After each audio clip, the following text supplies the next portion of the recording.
തിരുവചന ചിന്തയ്ക്ക് അടിസ്ഥാനമായിട്ട് വായിച്ച തിരുവെടുത്ത് ഒരിക്കൽ കൂടി വായിച്ച് സഹായിക്കണമെന്ന് അപേക്ഷിക്കുന്നു. കൊരിന്ത്യർക്ക് എഴുതിയ 2-ാം ലേഖനം 11-ാം അധ്യായത്തിൻ്റെ 4-ാമത്തെ തിരുവെടുത്താണല്ലോ. ഒരിക്കൽ കൂടി വായിച്ച് സഹായിക്കണം. ഒരുത്തൻ വന്ന് ഞങ്ങൾ പ്രസംഗിക്കാത്ത മറ്റൊരു യേശുവിനെ പ്രസംഗിക്കുകയോ നിങ്ങൾക്ക് ലഭിക്കാത്ത വേറൊരു ആത്മാവെങ്കിലും നിങ്ങൾ കൈക്കൊള്ളാത്ത വേറൊരു സുവിശേഷമെങ്കിലും ലഭിക്കുകയോ ചെയ്യുമ്പോൾ നിങ്ങൾ പൊറുക്കുന്നത് ആശ്ചര്യം. നമുക്ക് ഒരു നിമിഷം കൂടെ പ്രാർത്ഥിക്കാം.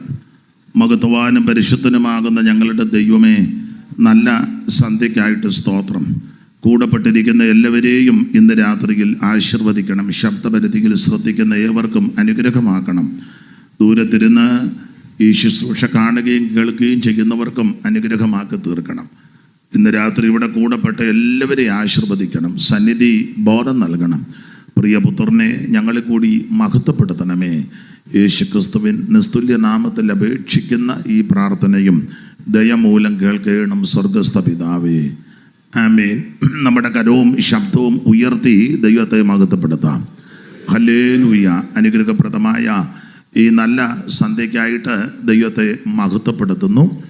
ഇന്ന് രാത്രിയിലെ ഈ ശുശ്രൂഷയുടെ അധ്യക്ഷൻ, അതുപോലെ തന്നെ ഈ സഭയുടെ കുടുംബം, ഈ ദൈവസഭകളുടെ പ്രധാന ചുമതല വഹിക്കുന്ന കർത്താവിൽ പ്രസിദ്ധനായ ശ്രേഷ്ഠ ദൈവദാസൻ ദാനിയേൽ അയിരൂര് അവർകൾ തൻ്റെ കുടുംബം, അതുപോലെ തൻ്റെ മകൻ കർത്താവിൻ്റെ ദാസൻ കുടുംബം, ഇന്ത്യ പെന്തക്കോസ്ത് ദൈവസഭ തൃശ്ശൂർ സെൻറ്ററിൻ്റെ ചുമതല വഹിക്കുന്ന ബഹുമാന്യ കർത്തദാസൻ സി ചാക്കോ പാസ്റ്റർ അവർകൾ, അതുപോലെ മണ്ണൂത്തി സഭയുടെ ചുമതല വഹിക്കുന്ന കർത്താവിൻ്റെ വലിയൊരു ദാസനെ കുറിയാക്കോസ് പാസ്റ്റർ അവർകൾ, പ്രാർത്ഥനയിൽ സഹായിച്ച കർത്തദാസന്മാർ, ഈ സദസ്സിലും സമീപ സ്ഥലത്തുമൊക്കെ ആയിരിക്കുന്ന ബഹുമാന്യ കർത്തദാസന്മാർ, കുടുംബങ്ങൾ, ബഹുമാന്യരായ ദൈവമക്കൾ, ആമേൻ, കൂടപ്പെട്ടിരിക്കുന്ന എല്ലാവർക്കും ഓൺലൈനിലുള്ളവർക്കും വേഗം വരുന്ന യേശുക്രിസ്തുവിൻ്റെ നിസ്തുല്യ നാമത്തിൽ ഒരിക്കൽ കൂടി വന്ദനം ചൊല്ലുന്നു. കർത്താവ് എല്ലാവരെയും അനുഗ്രഹിക്കട്ടെ. അനുഗ്രഹിക്കപ്പെട്ട ഗായക സംഘത്തിനായിട്ട് ദൈവത്തെ മഹത്വപ്പെടുത്തുന്നു. മൈക്ക് കൈകാര്യം ചെയ്യുന്ന ചുമതലപ്പെട്ടവർ, വീഡിയോ പകർത്തുന്നവർ, എല്ലാവരെയും ദൈവം അനുഗ്രഹിക്കട്ടെ. വിശേഷിച്ച ഈ സ്ഥാപനം, അതിൻ്റെ ചുമതലപ്പെട്ടവർ, അവിടെ ജോലി ചെയ്യുന്നവർ, അവരെല്ലാം ദൈവം അനുഗ്രഹിക്കട്ടെ. ശബ്ദപരിധിയിൽ ശ്രദ്ധിക്കുന്ന ഏവർക്കും ഈ ശുശ്രൂഷ അനുഗ്രഹമായി തീരട്ടെ എന്ന് വീണ്ടും പ്രാർത്ഥിക്കുന്നു. കഴിഞ്ഞ രാത്രിയിൽ അവിടുന്ന് അനുവദിച്ചതുകൊണ്ട് വളരെ ലളിതമായി ശാന്തമായി നമുക്ക് ദൈവവചനത്തിൽ നിന്ന് ചിന്തിപ്പാനിടയായി. ഈ രാത്രിയിലും അതുകൊണ്ട് തന്നെ ദൈവവചനത്തിൽ നിന്ന് നമുക്ക് ചിന്തിക്കാം. അതിന് ദൈവം കൃപ ചെയ്യട്ടെ. നിങ്ങളുടെ വിലപ്പെട്ട പ്രാർത്ഥന വീണ്ടും ചോദിക്കുന്നു.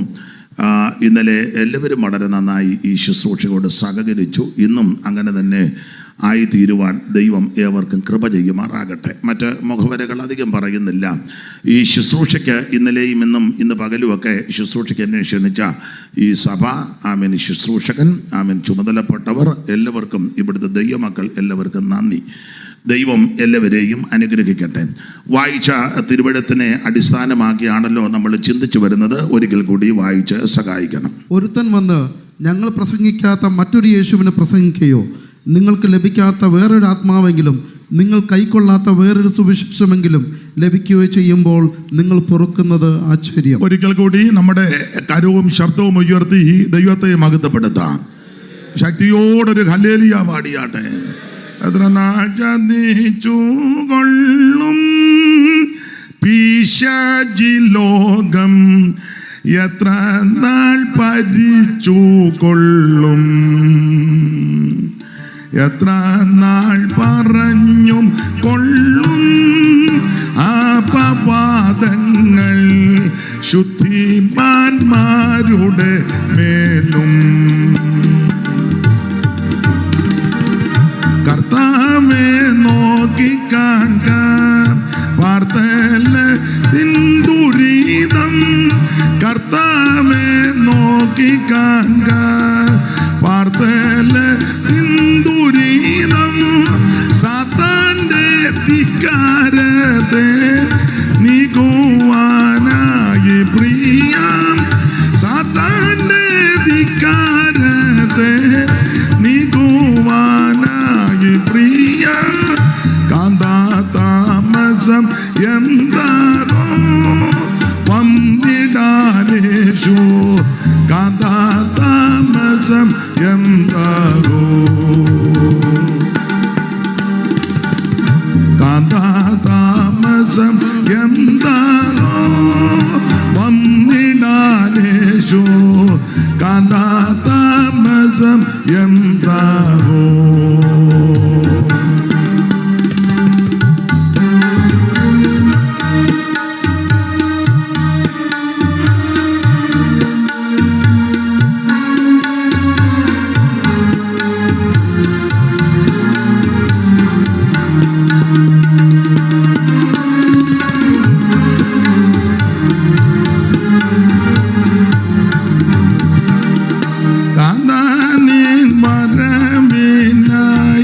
കാത്തിടും നന്റെ മനം കാന്താനീൻ വരവിനായി കാത്തിടും നന്റെ മനം കാന്താനീൻ വരവിനായി കാത്തിടും നന്റെ മനം കാന്താനീൻ വരവിനായി കാത്തിടും നന്റെ മനം വെന്തൂരു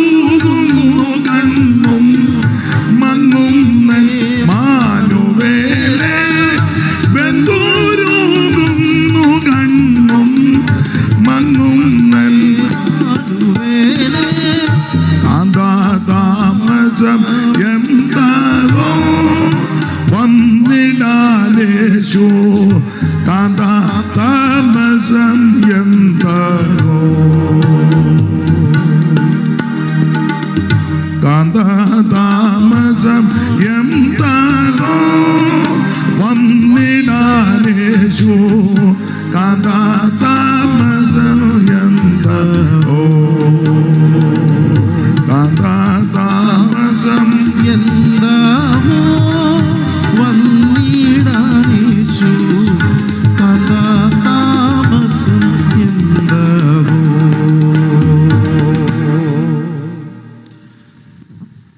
ഈ നല്ല രാത്രി സമയത്തിനായിട്ട് വീണ്ടും ദൈവത്തെ മഹത്വപ്പെടുത്തുന്നു.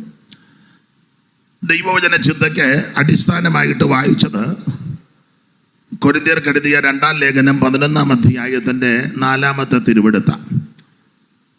അതിൽ നമ്മൾ പ്രാരംഭമായിട്ട് ചിന്തിച്ചത് വേറൊരു സുവിശേഷം വളരെ വർദ്ധിച്ചു വരുന്നു. അപ്പോൾ അതിന് നടുവിൽ ശരിയായ സുവിശേഷം എന്താ, അതാണ് നമ്മൾ ചിന്തിക്കുന്നത്. ശരിയായ സുവിശേഷം എന്താണെന്ന് കേൾക്കുമ്പോൾ വേറൊരു സുവിശേഷത്തിന് പിന്നെ പ്രസക്തിയില്ല. അപ്പോൾ അതാണല്ലോ നമ്മൾ ചിന്തിച്ചു വരുന്നത്. അപ്പം ഇന്നലെ ചിന്തിച്ചത് നിങ്ങൾക്കെല്ലാം അറിയാം. എന്താണ് സുവിശേഷം, എന്തിനാണ് സുവിശേഷം, ആരാ സുവിശേഷം അറിയിക്കേണ്ടത്, ആരോട് അറിയിക്കണം, എങ്ങനെ അറിയിക്കണം, അങ്ങനെ അറിയിക്കുമ്പോൾ എങ്ങനെ കേൾക്കണം, ഇതൊക്കെ ഇന്നലെ ചിന്തിച്ചത്. ഒടുവിലായി തലക്കെട്ട് സുവിശേഷത്തിൻ്റെ വിശേഷത. അതിൽ 2 കാര്യം ഇന്നലെ നമ്മൾ ചിന്തിച്ചു. ശേഷമുള്ള ഭാഗത്തേക്ക് വരാം. അപ്പം എന്താണ് സുവിശേഷത്തിൻ്റെ വിശേഷത? ഇന്നലെ ഓർമ്മയുണ്ടല്ലോ. ഒന്ന്, സുവിശേഷത്തിൻ്റെ വിശേഷത ഇത് രക്ഷിക്കുന്ന മാർഗമാണ്. രക്ഷിക്കുന്ന മാർഗം. അത് ആ റോമാലേഖനം 1-ാം അധ്യായത്തിൻ്റെ 16-ൽ ഇത് രക്ഷിക്കുന്ന മാർഗമാണ്. സുവിശേഷമാണ് മനുഷ്യനെ രക്ഷിക്കുന്നത്. മറ്റൊരുത്തനിലും രക്ഷയില്ല, യേശുക്രിസ്തു മാത്രം രക്ഷകൻ. യേശുക്രിസ്തു മാത്രം എന്ന് പറയുന്നതാ പലർക്കും ബുദ്ധിമുട്ട്. ബുദ്ധിമുട്ടിയിട്ട് കാര്യമില്ല, യേശുക്രിസ്തു മാത്രമായ രക്ഷകൻ. കാരണം ക്രിസ്തുയേശുവിൻ്റെ വിശേഷത എല്ലാവരെയും പോലെ അല്ല. ഇന്നലെ 1-2 കാര്യങ്ങൾ ചിന്തിച്ചോളൂ. ജനനം വിശേഷപ്പെട്ടതാണ്. ജനനം. 2, മരണം, അതും വിശേഷപ്പെട്ടതാണ്. 3, അവിടുത്തെ ഉയർപ്പ്. ഇവിടെ വന്ന് ജനിച്ച് ജീവിച്ച് മരിച്ച ധാരാളം ആൾക്കാരുണ്ട്, ഉന്നതന്മാർ. അവരാരും ഉയർത്തില്ല. ഉയർത്തെഴുന്നേറ്റ ഒരുവനേ ഉള്ളൂ, അത് നസറായനാകുന്ന യേശുക്രിസ്തു. അതുകൊണ്ട് യേശുക്രിസ്തുവിന് വിശേഷതയുണ്ട്. ആട്ടെ, അപ്പോൾ സുവിശേഷത്തിന്റെ വിശേഷത ഒന്ന്, ഇത് രക്ഷിക്കുന്ന മാർഗമാണ്. ഒരു വിഭാഗത്തെയോ ഒരു മതത്തെയോ സംഘടനയോ സഭയോ ഒരു ഏരിയയിലുള്ളവരെ മാത്രമല്ല, മുഴുവൻ ലോകത്തെയും രക്ഷിക്കുന്നവനായ യേശുക്രിസ്തു. ഏത് ജാതിയോ മതമോ കുലമോ നിലപാടോ ഒക്കെ ആയിക്കോട്ടെ, സകല മനുഷ്യനെയും യേശു രക്ഷിക്കും. അപ്പൊ സുവിശേഷം രക്ഷിക്കും. വിശേഷത രണ്ട്, വിശേഷത ഇത് സമാധാനം തരുന്ന മാർഗമാണ്. അതാ നമ്മൾ ഇന്നലെ ചിന്തിച്ചു നിർത്തിയത്. വായിച്ചോ? എഫേസ്യ ലേഖനം 6-ാം അധ്യായത്തിന്റെ 14-15 ഒന്നുകൂടെ വായിച്ചു. നിങ്ങളുടെ അരയ്ക്ക് സത്യം കെട്ടിയും നീതി എന്ന കവചം ധരിച്ചും സമാധാന സുവിശേഷത്തിനായുള്ള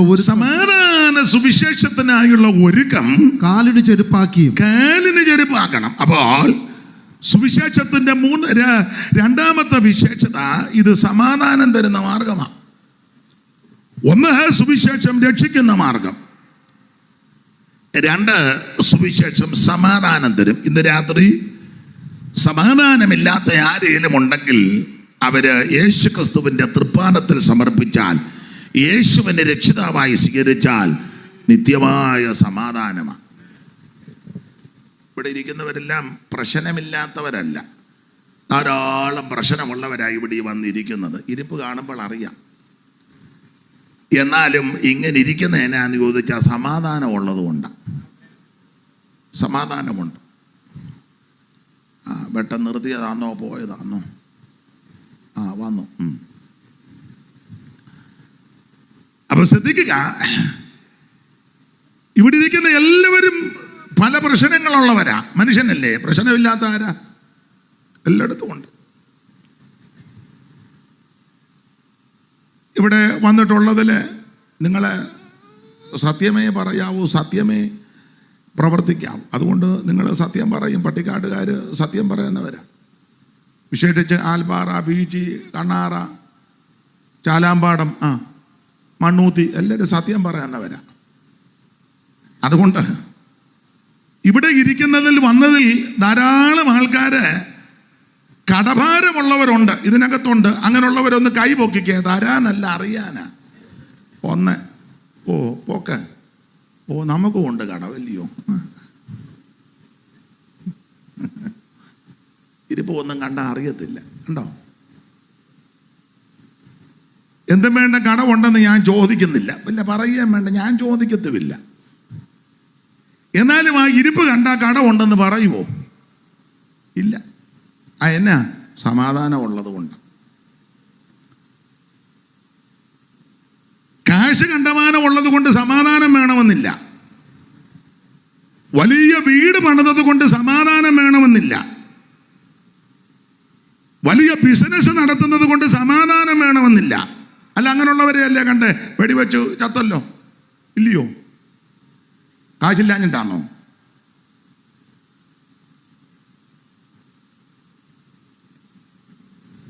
വയനാട്ടിലാണോ ഒരു കൊട്ടാര സദൃശമായ ഒരു വീട് പണിത, പേര് മറന്നുപോയി, യോയിച്ചനെ. വീടില്ലാഞ്ഞിട്ടാണോ? വീടില്ലാഞ്ഞിട്ടാണോ? ഭയങ്കര വീടാ. സ്തോത്രം. അപ്പം വീട് കിട്ടിയത് കൊണ്ട് സമാധാനം വേണമെന്നില്ല.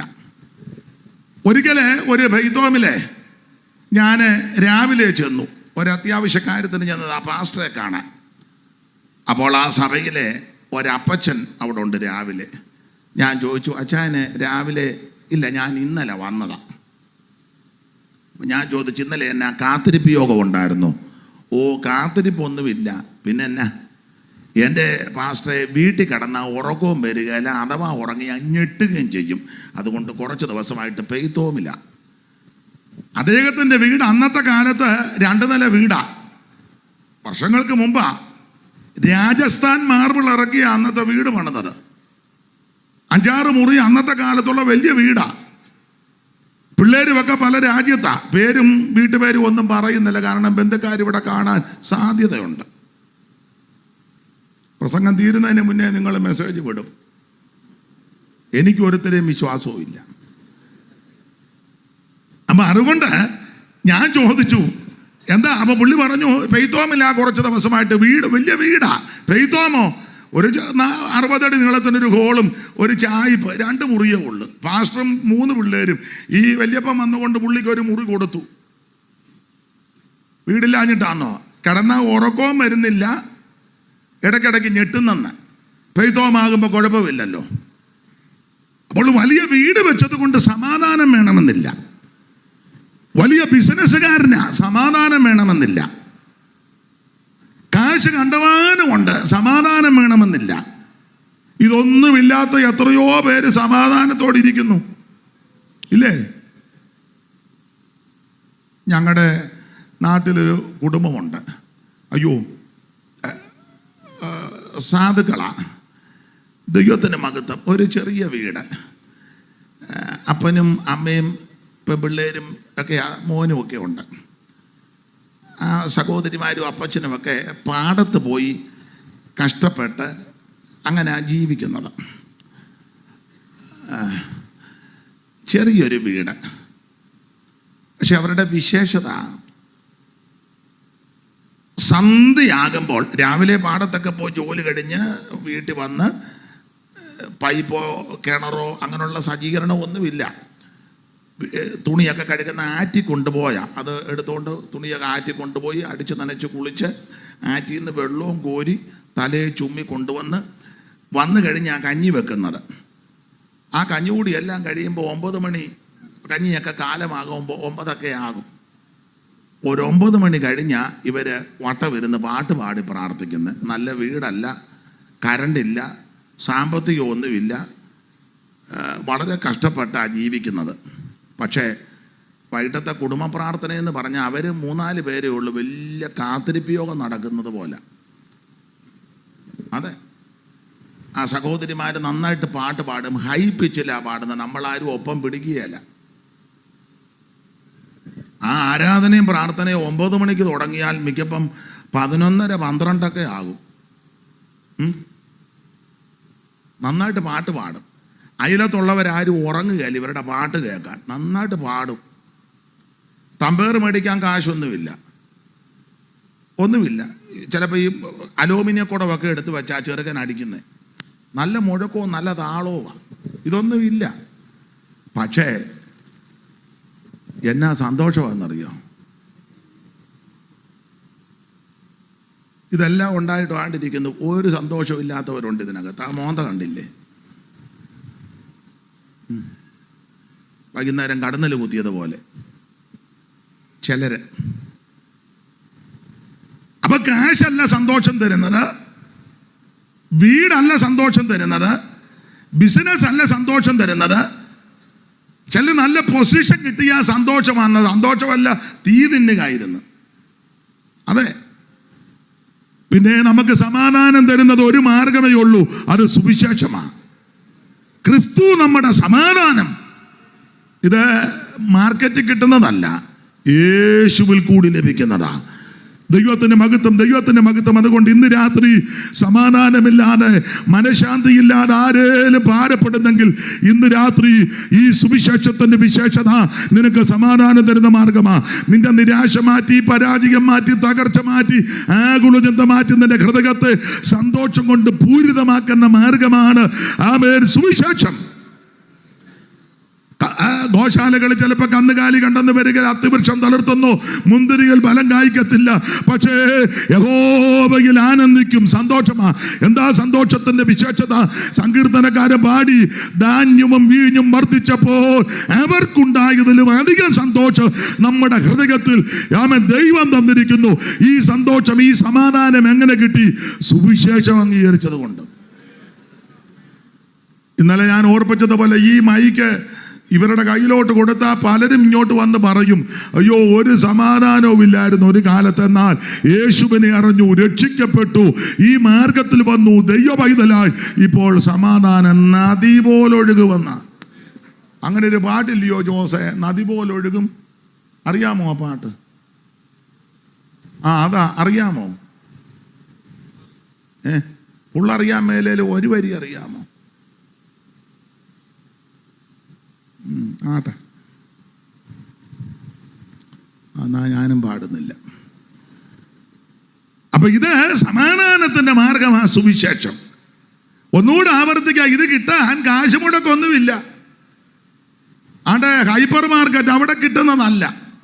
ഞാൻ രാവിലെ അവിടെ ഒന്ന് കയറി നോക്കി, സമാധാനം എവിടെങ്ങാനും എഴുതി വെച്ചിട്ടുണ്ടോ നോക്കി. ഞാൻ നോക്കി, സമാധാനം ഈ സുവിശേഷത്തിലുണ്ട്. ഇന്ന് രാത്രി ഒരു പൈസ പോലും മുടക്കണ്ട, ഒരു കുഞ്ഞു മെഴുകുതിരി പോലും കൊണ്ട് കത്തിക്കണ്ട, നിനക്ക് ഫ്രീ ആയിട്ട് തരുന്നതാണ്. ദൈവത്തിന് മഹത്വം. അതെ, ഓടിച്ച് മുമ്പോട്ട് പോകാം. അപ്പോൾ സുവിശേഷത്തിന്റെ വിശേഷത ഒന്ന്, ഇത് രക്ഷിക്കുന്ന മാർഗം. രണ്ട്, ഇത് സമാധാനത്തിന്റെ മാർഗമാണ്. മൂന്ന്, സുവിശേഷത്തിന്റെ മൂന്നാമത്തെ വിശേഷത, സുവിശേഷം ഇത് മാനുഷികമല്ല. വായിച്ചോ, ഗലാത്യ ലേഖനം 1-11. എല്ലാത്തിനും വാക്യമുണ്ട്, അതാണല്ലോ അടിസ്ഥാനം. വായിച്ചോ.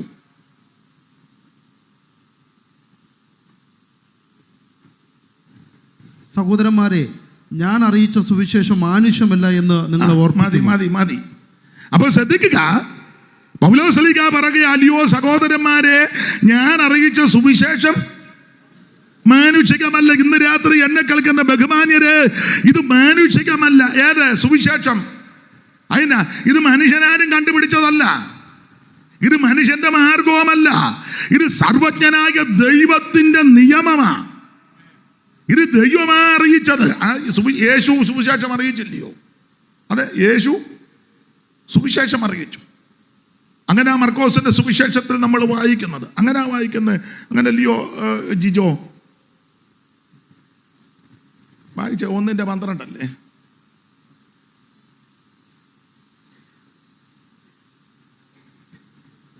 അനന്തരം ആത്മാവ് യേശുവിനെ മരുഭൂമിയിലേക്ക് പോകുവാൻ നിർബന്ധിച്ചു.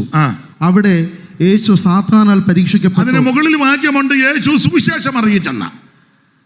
യോഹന്നാൻ 14. യോഹന്നാൻ തടവിലായ ശേഷം യേശു ഗലീലയിൽ ചെന്ന് ദൈവരാജ്യത്തിന്റെ സുവിശേഷം പ്രസംഗിച്ചു. അപ്പോൾ ഇത് മാനുഷികമല്ല, ദൈവം തമ്പുരാൻ ഇത് അറിയിച്ചിരിക്കുക.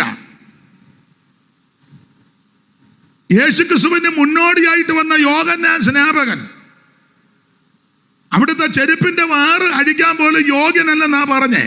ആ യോഹന്നാനും സുവിശേഷം അറിയിച്ചു. വായിച്ചേ, ലൂക്കോസിന്റെ സുവിശേഷം 3-ാം വാക്യം. ലൂക്കോസ് 3:18.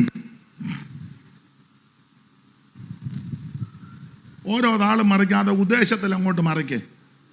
ഫാനല്ലയോ?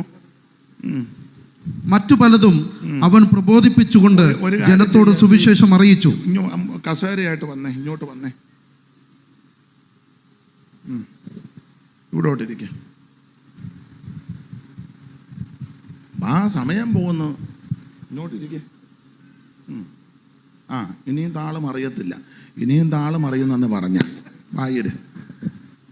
വായിച്ചേ 3:18. യോടി വായിക്കേ. ഏത് വിഷയത്തിനാ പരിഹാരമില്ലാത്ത? മറ്റു പലതും അവൻ പ്രബോധിപ്പിച്ചുകൊണ്ട് ജനത്തോട് സുവിശേഷം അറിയിച്ചു. ആര്? യോഹന്നാൻ സ്നാപകൻ. പിന്നെ പുള്ളിയുടെ മെത്തേഡൊക്കെ പ്രത്യേക രീതിയാ. തീർത്ത് കാര്യം പറയും പുള്ളി. ഈ അഴകൊഴ പരിപാടിയൊന്നുമല്ല. ഇഷ്ടപ്പെട്ടാലും കൊള്ളാം, ഇഷ്ടപ്പെട്ടില്ലേലും കൊള്ളാം, എന്തോ ആരെ നോക്കിയിരിക്കുക അങ്ങോട്ട്. ആൾക്കാർ വരുന്നുണ്ടോ എന്നായിരിക്കും. എല്ലാവരും വന്ന് ഇനിയും വരും. പുള്ളിക്ക് അങ്ങ് ടെൻഷനാ. ദൈവത്തിന് മഹത്വം. അപ്പൊ ഈ തീർത്ത കാര്യം പറയുന്ന യോഹന്നാൻ സ്നാപകനെ മുഖസ്തുതി ചക്കരവാക്കുമൊന്നുമില്ല. തൻ്റെ അടുക്ക വന്നവരോടെല്ലാം തീർത്ത് കാര്യം പറഞ്ഞു. വന്നതാരാ? അയ്യോ, ശാസ്ത്രിമാരും പരീക്ഷന്മാരും ഒക്കെ വന്നപ്പം തീർത്ത കാര്യം പറഞ്ഞു. നിങ്ങളെ ആരാ ഇങ്ങനെ ഉപദേശിച്ചത്? പരീക്ഷന്മാരോട് ശാസ്ത്രിമാരോട് ചോദിച്ചു, നിങ്ങളെ ആരാ ഇങ്ങനൊക്കെ ഉപദേശിച്ചത്? ഇപ്പൊ തന്നെ വൃക്ഷത്തിന്റെ ചുവടിന് കോടാലി വച്ചിരിക്കുക, മാനസാന്തരപ്പെട്ടോണം. തീർത്താ പറഞ്ഞ്. ചുങ്കക്കാര് വന്നു, അവരോടും പറഞ്ഞതേ ആവശ്യമില്ലാത്ത പിരിവൊന്നും എടുത്തേക്കരുത്.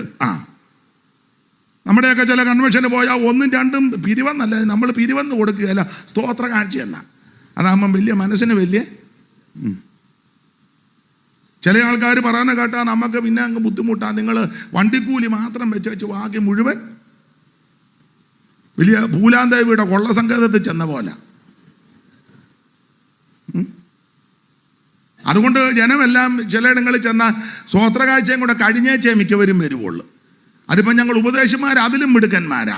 അതുകൊണ്ട് ഇടയ്ക്കായിപ്പോൾ എടുക്കുന്നത്. ചുരുക്കി പറഞ്ഞാൽ നിന്നെ ജീവിക്കാൻ അനുവദിക്കുകയില്ല. ഇവിടുത്തെ കാര്യമല്ലല്ലോ പറഞ്ഞത്. ഈ പറഞ്ഞത് മുഴുവൻ ഇവിടുത്തെ കാര്യമാണോ? അപ്പൊ ശ്രദ്ധിക്കുക. പടജനത്തോ ചുങ്കക്കാരോട് പറഞ്ഞു, അന്യായമായിട്ടൊന്നും പിരിച്ചാക്കരുത്.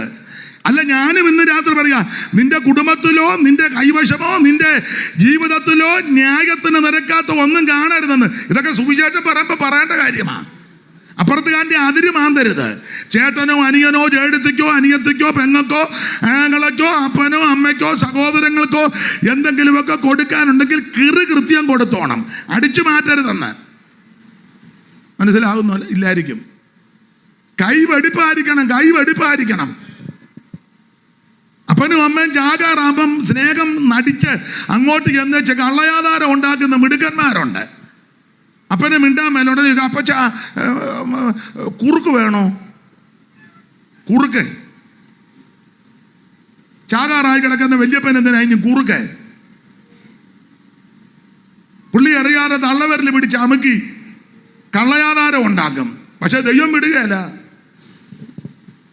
സഹോദരങ്ങൾക്ക് കൊടുക്കാനുള്ളതൊക്കെ കൃത്യം കൊടുക്കണമെന്ന്.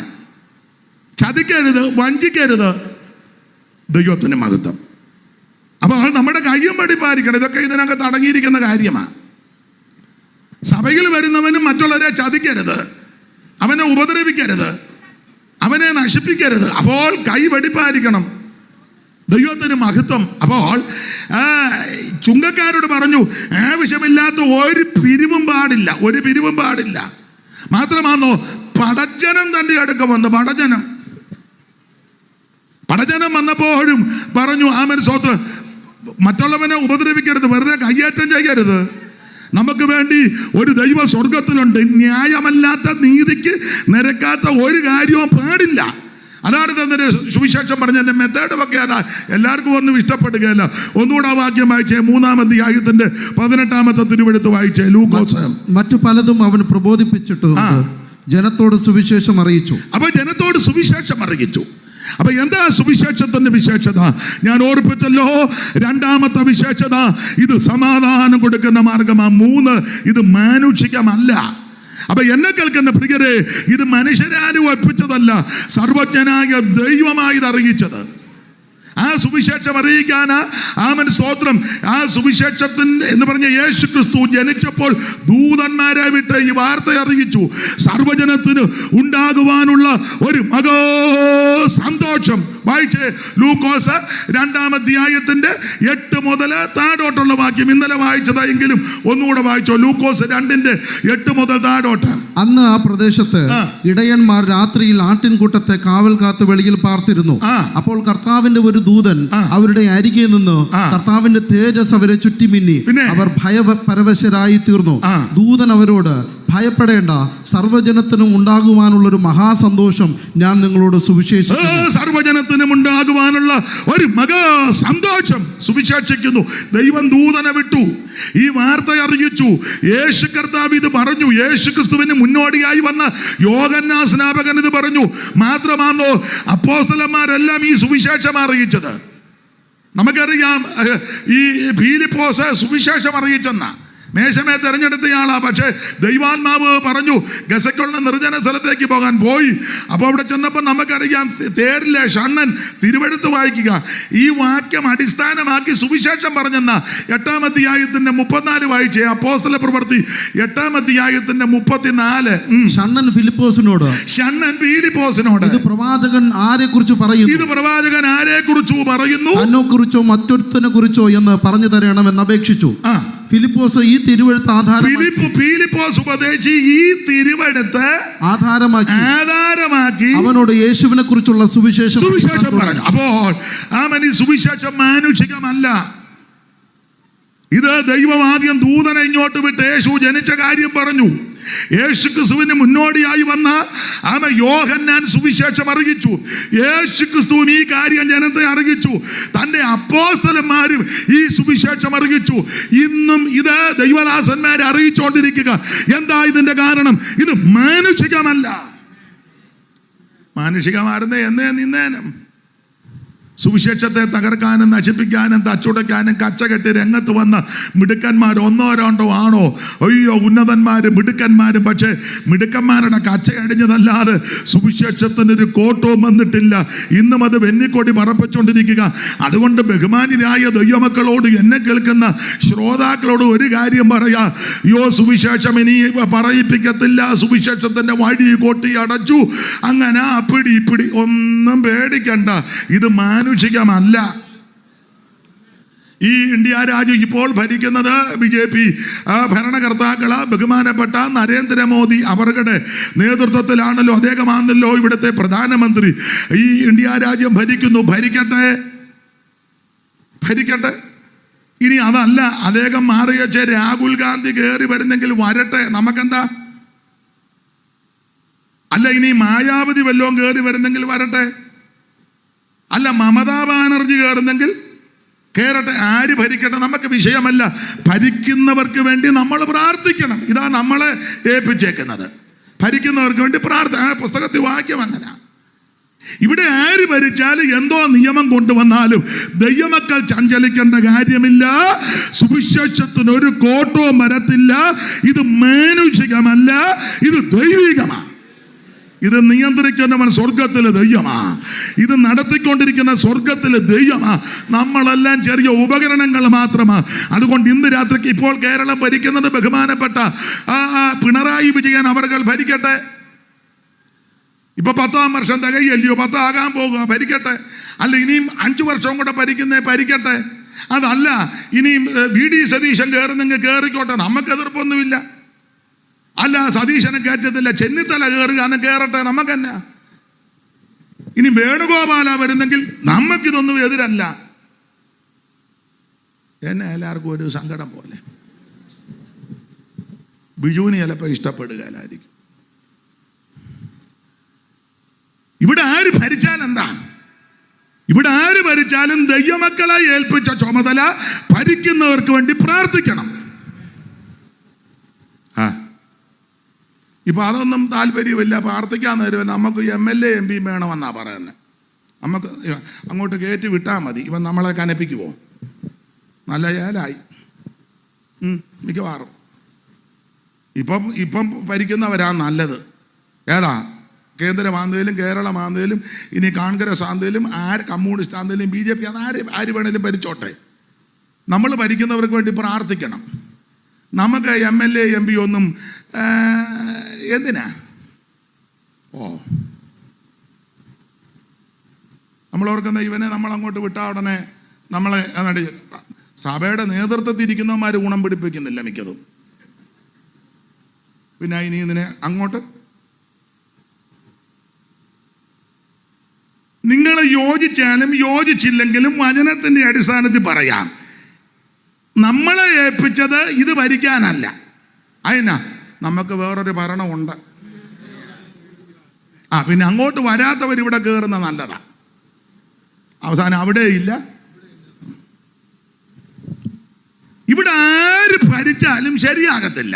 അങ്ങനെ വേറെ പുസ്തകം പഠിപ്പിക്കുന്നേ, ഞാൻ ഒപ്പിച്ചതല്ല. അയ്യോ, എത്രയോ മിടുക്കന്മാര് ഭരിച്ച ലോകമായത്.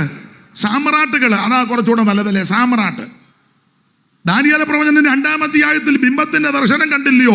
തല അംഗം കൊണ്ടും നെഞ്ചും കയ്യും വെള്ളി കൊണ്ടും വയറുവരെയും താമ്രം കൊണ്ടും തുട ഇരുമ്പ് കൊണ്ടും കാലിന്റെ പാതി ഇരുമ്പും പാതി കളിമണ്ണും അങ്ങനെയൊക്കെ ഭരിച്ചതല്ലയോ? ബാബിലോൺ സാമ്രാജ്യം, മേദിയ, പേർഷ്യ, ഗ്രീക്ക്, പിന്നെ റോമൻ സാമ്രാജ്യം ഭരിച്ചില്ലയോ? എന്തിയേ? റോമൻ സാമ്രാജ്യത്തെ പറ്റി പഠിക്കുന്നത് കാളായസത്തിന്റെ കാഠിന്യമെന്ന ഇരുമ്പ് ഭരണം. വിസിത ശത്രുകെ റോമയിൻ കൈസർ നാജമാക്കി ഗ്രീക്ക് രാജിതം റോമർ. അപ്പോഴേ മണ്ണാൽ ദുഷിച്ചിരുമ്പാകെ ഗൾഫ് കെട്ടു ചിഹ്ന ഭിന്നമായി റോപ്പ് തന്നിൽ 5-ാം രാജിതം ഉണ്ടാമേ. പരം 5-ാം രാജിതം ഉണ്ടാമേ. സിംഹപ്രതാപിയാം ബാബിലോൺ രാജൻ സാമ്രാജ്യമൂർത്തി തൻ പൊൻശിരസായോ BC 606 സ്വരാജ്യം സ്ഥാപിച്ചു തന്നിച്ച പോലെ നടത്തിന 5-ാം രാജിതം ഉണ്ടാമേ. വെള്ളി സാമ്രാജ്യമാം പേർഷ്യ ഭല്ലൂകം എന്തുവാ പുള്ളിപ്പുലി. വെള്ളി സാമ്രാജ്യമാം പേർഷ്യ ഭല്ലൂകം 538 തുടസം ബാബേൽ തകർത്തിരു 108 കൊല്ലം വാനിതു വല്ലാതെ ഹ്രിംസ സ്വാഭാവിക 5-ാം രാജിതം ഉണ്ടാമേ. പരം 5-ാം. ആട്ടെ, ഇവിടെ ഇനി ഒരു ഭരണം യേശുവിന്റെ ഭരണമാണ്. ആ ഭരണം എങ്ങനത്തെ ഭരണമാ? ഒരു രാജാവ് നീതിയോടെ 32:1 വർത്താനം പറയാന്നോ? 32:1 ഏതാന്നായിരിക്കും? യെശയ്യാവ്. പെട്ടെന്ന് വായിക്കും. ഞാൻ പെട്ടെന്ന് തിരിയുവെന്ന് ഓർത്തില്ലല്ലയോ. ഇടയ്ക്കിടയ്ക്ക് ഞാൻ തിരിയും. വായിര് 32:1 യെശയ്യാവ്. ഒരു രാജാവ് നീതിയോടെ വാഴും. ഒരു രാജാവ് നീതിയോടെ വാഴും. പ്രഭുക്കന്മാർ ന്യായത്തോടെ അധികാരം. ഒരു രാജാവിടെ നീതിയോടെ വാഴും. അന്ന് മാത്രമേ ശരിയായ ഭരണമുള്ളൂ. അതുവരെ ആര് ഭരിച്ചാലും ശരിയാകത്തില്ല. പിന്നെ നമ്മളെ ഏൽപ്പിച്ചത് നമ്മൾ അവർക്ക് വേണ്ടി പ്രാർത്ഥിക്കുക, കുറെയെങ്കിലും ശരിയായി പോകാൻ. ശരിയായ ഭരണം ഒരു രാജാവ് ഇനിയും വരും. ഉന്നതമായ ഗിരിക്കുമേൽ നിന്ന് വന്നിട്ടും കല്ലുപാതാന്തികെ ചെന്നു ചൂർണീകരിക്കും രാജ്യങ്ങളെന്ന്. വന്ന കല്ല് വന്മലയ്ക്ക് തുല്യമാണ്. 2 കണക്കാ. ദിവസം മറ്റേ കണക്ക് തന്നെ ഇരുന്ന കാര്യം നടക്കുകയല്ല. ഉന്നതമായ ഗിരിക്കുമേൽ നിന്ന് വന്നിട്ടും കല്ലുപാതാന്തികെ ചെന്നു ചൂർണീകരിക്കും രാജ്യങ്ങളെന്ന്. വന്ന കല്ല് വന്മലയ്ക്ക് തുല്യമായി നിറഞ്ഞുവാൻ 5-ാം രാജിതം ഉണ്ടാമേ.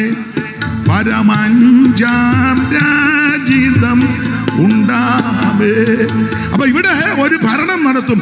അത് യേശുവിന്റെ ഭരണമാണ്. അതാ ഒരു രാജാവ് നീതിയോടെ വാഴും. ഭരണം എങ്ങനാ? വായിച്ചേ 11:5 യെശയ്യാവ്. പെട്ടെന്ന് വായിച്ചോ, നേരമില്ല. യെശയ്യാവ് 11:5. നീതി അവന്റെ നടുക്കെട്ടും. നീതി അവന്റെ നടുക്കെട്ടും വിശ്വസ്തത അവന്റെ അരക്കച്ചയുമായി എന്ന് പറഞ്ഞാൽ ഇവിടെ ആര് ഭരിച്ചാലും നീതി ന്യായവും ഇല്ല, കിട്ടത്തുമില്ല. ഏത് പാർട്ടിയിൽ നിന്ന് ജയിക്കുന്ന വ്യക്തിയാന്നേലും ഏത് മന്ത്രിയാന്നേലും തന്ത്രിയാന്നേലും രണ്ടും നല്ലതാ.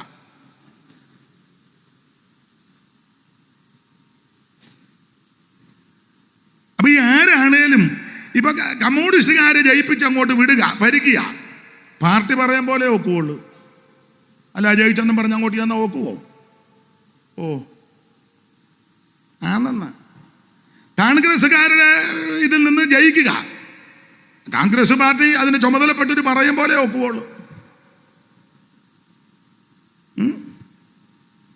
BJP ജയിപ്പിച്ച് വിടുക, അവര് പറയും പോലെ ഒക്കുവുള്ളൂ. അങ്ങനല്ലേ നമ്മൾ കണ്ടുവരുന്നതെല്ലാം. അല്ലാതെ ഞാൻ പച്ചപ്പരമാർത്ഥിയാ, ഞാൻ പരമവിശുദ്ധനാ, ഞാൻ പുണ്യാളനാന്ന് പറഞ്ഞ് എന്നാ പുണ്യാളൻ വീട്ടിൽ പോകാൻ പറയും. അതന്നെ ഇവിടെ നീതി ന്യായമായിട്ടൊരു ഭരണമില്ല.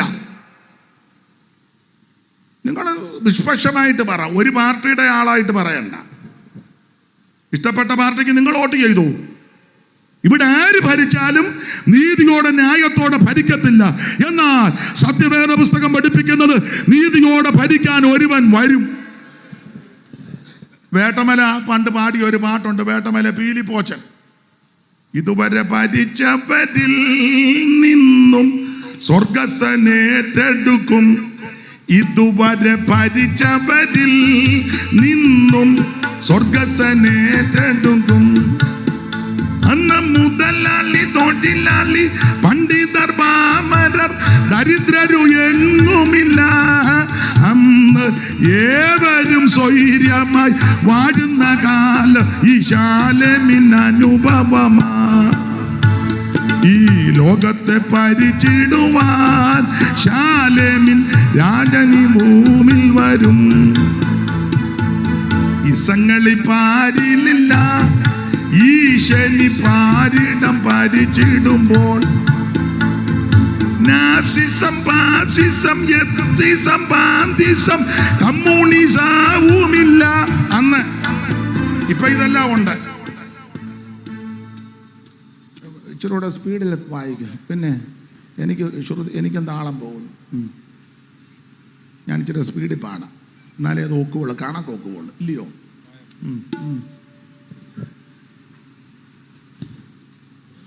ഇസങ്ങളി പാരിലില്ല, ഈശനി പാരിടം പരിചിടുമ്പോൾ.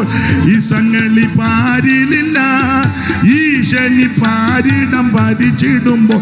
അന്ന് നാസിസം, ഫാസിസം, എത്തിസം, ബാന്തിസം, കമ്മ്യൂണിസവുമില്ല.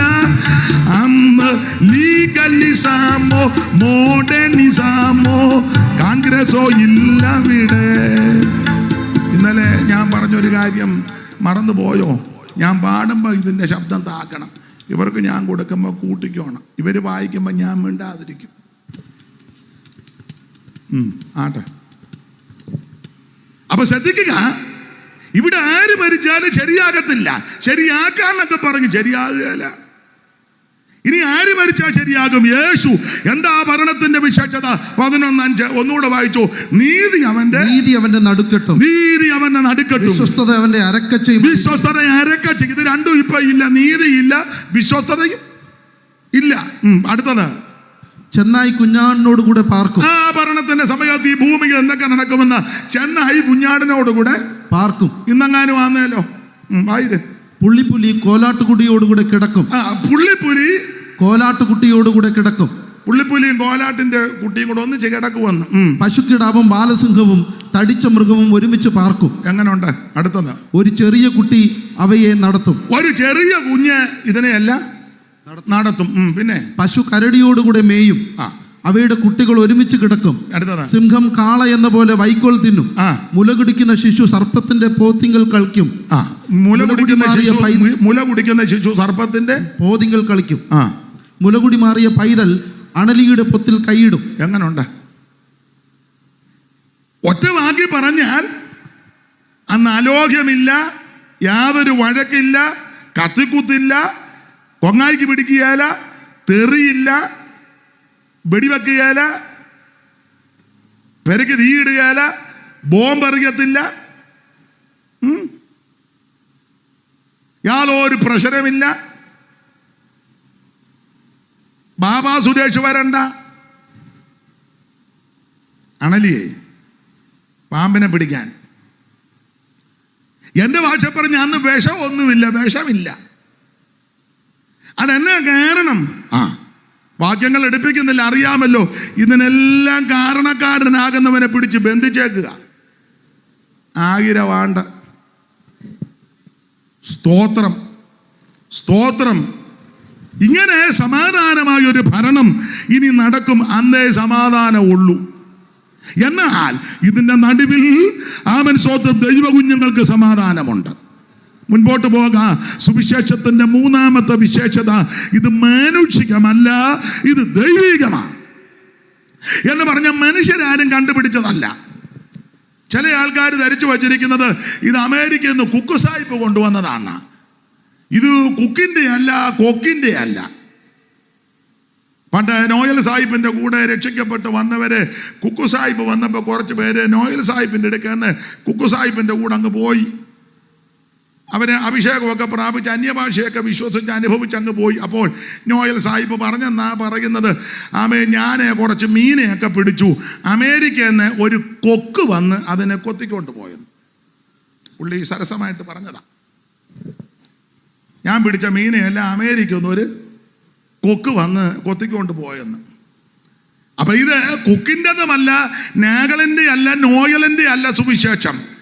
നാഗൽ സാഹിബിൻ്റെയും നോയൽ സാഹിബിൻ്റെയും ഇത് ബെഞ്ചമിൻ ബെയ്ലിയുടേതൊന്നുമല്ല, സുവിശേഷം കുക്ക് സാഹിബിൻ്റെതല്ല, ജോർജ് ബെർഗിൻ്റെ അല്ല, മേരി ചാമ്പാൻ്റെ അല്ല, പണ്ഡിത രമാറായിയുടേതല്ല, ഇത് സൈമൺ സാറ് കണ്ടുപിടിച്ചതല്ല സുവിശേഷം അല്ല, ഇത് കുഞ്ഞമ്മച്ചൻ കണ്ടുപിടിച്ചതല്ല, ഇത് ഉണ്ണുണ്ണി സാറിൻ്റെ അല്ല സുവിശേഷം, ചാരോൻ തോമാച്ചൻ കണ്ടുപിടിച്ചതല്ല സുവിശേഷം, കല്ലുമല കുഞ്ഞുമാനുച്ചാൻ്റെ അല്ല സുവിശേഷം, ഇത് ഒരു സഭയുടെ നേതാക്കന്മാരുടെ ഒന്നുമല്ല സുവിശേഷം.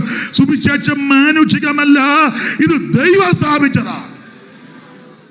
അതുകൊണ്ടാണ് ഇതിനെ തകർത്ത് കളയുവാൻ അനേകർ രംഗത്ത് വന്നിട്ട് ഇന്നും ശക്തിയോടെ മുന്നേറുന്നത്. ഇത് ദൈവത്താൽ സ്ഥാപിച്ചതാ. അതുകൊണ്ട് തന്നെ സഹപഠന്മാരെ, ദൈവ കുഞ്ഞുങ്ങളെ, ഒരു കാര്യം ഇന്ന് രാത്രി സന്തോഷത്തോടും ധൈര്യത്തോടും ആമ പ്രസ്താവിക്കട്ടെ, സുവിശേഷം മാനുഷികമല്ല. ആരംഭകാലത്ത് ഇറങ്ങിയവരെ എന്തും വേണ്ട ഉപദ്രവിച്ചു ഈ സത്യസുവിശേഷത്തിന് വേണ്ടി, ഇല്ലേ? തകർന്നോ? ഇല്ല. ഞങ്ങൾക്കൊരു കുഞ്ഞാച്ചമ്മയുണ്ടായിരുന്നു, കമലുമാലയെല്ലാം ഊരി സ്നാനപ്പെട്ടപ്പം നാടൻ ഭാഷ പറഞ്ഞ കെട്ടുതാലി പൊട്ടിച്ചെന്ന് സ്നാനപ്പെട്ടേച്ച് വന്നപ്പോൾ അച്ചായനെ സമുദായത്തിലെ വലിയ പ്രഗത്ഭന വന്നപ്പോളെ നോക്കിയപ്പം പരുവക്കേട. കൊച്ചമ്മ എന്നോട് പറഞ്ഞത്, കുഞ്ഞോച്ചമ്മ പറഞ്ഞത്, മുടിക്കുത്തിന് പിടിച്ച് കുനിച്ച് നിർത്തിയാച്ചാ ഇടിക്കുന്നത്. പുള്ളി 80 കിലോ ഉണ്ട്, 80 കിലോയുടെ ഇടി. ഓരോ ഇടി ഇടിക്കുമ്പോഴും പുള്ളി ചോദിക്കും മിന്നു ഇടടി എന്ന് പറയും. കൊച്ചമ്മ അന്നേരം ഇടി കൊള്ളുമ്പം പറയും ജീവൻ പോയാൽ ഞാൻ ഇടുകയില്ലെന്ന്. അവസാനം ഇടിച്ചിടിച്ച് അവറാച്ചൻ ഉഴപ്പി. കൊച്ചമ്മേനോട് പറഞ്ഞു ഓരോ ഇടിക്കും ഞാൻ ഗ്ലോറി പറയുമെന്ന്. കൊച്ചമ്മയുടെ ഗ്ലോറിയൊക്കെ ഗ്ലോറിയാ കേട്ടോ, അല്ലായ്മ.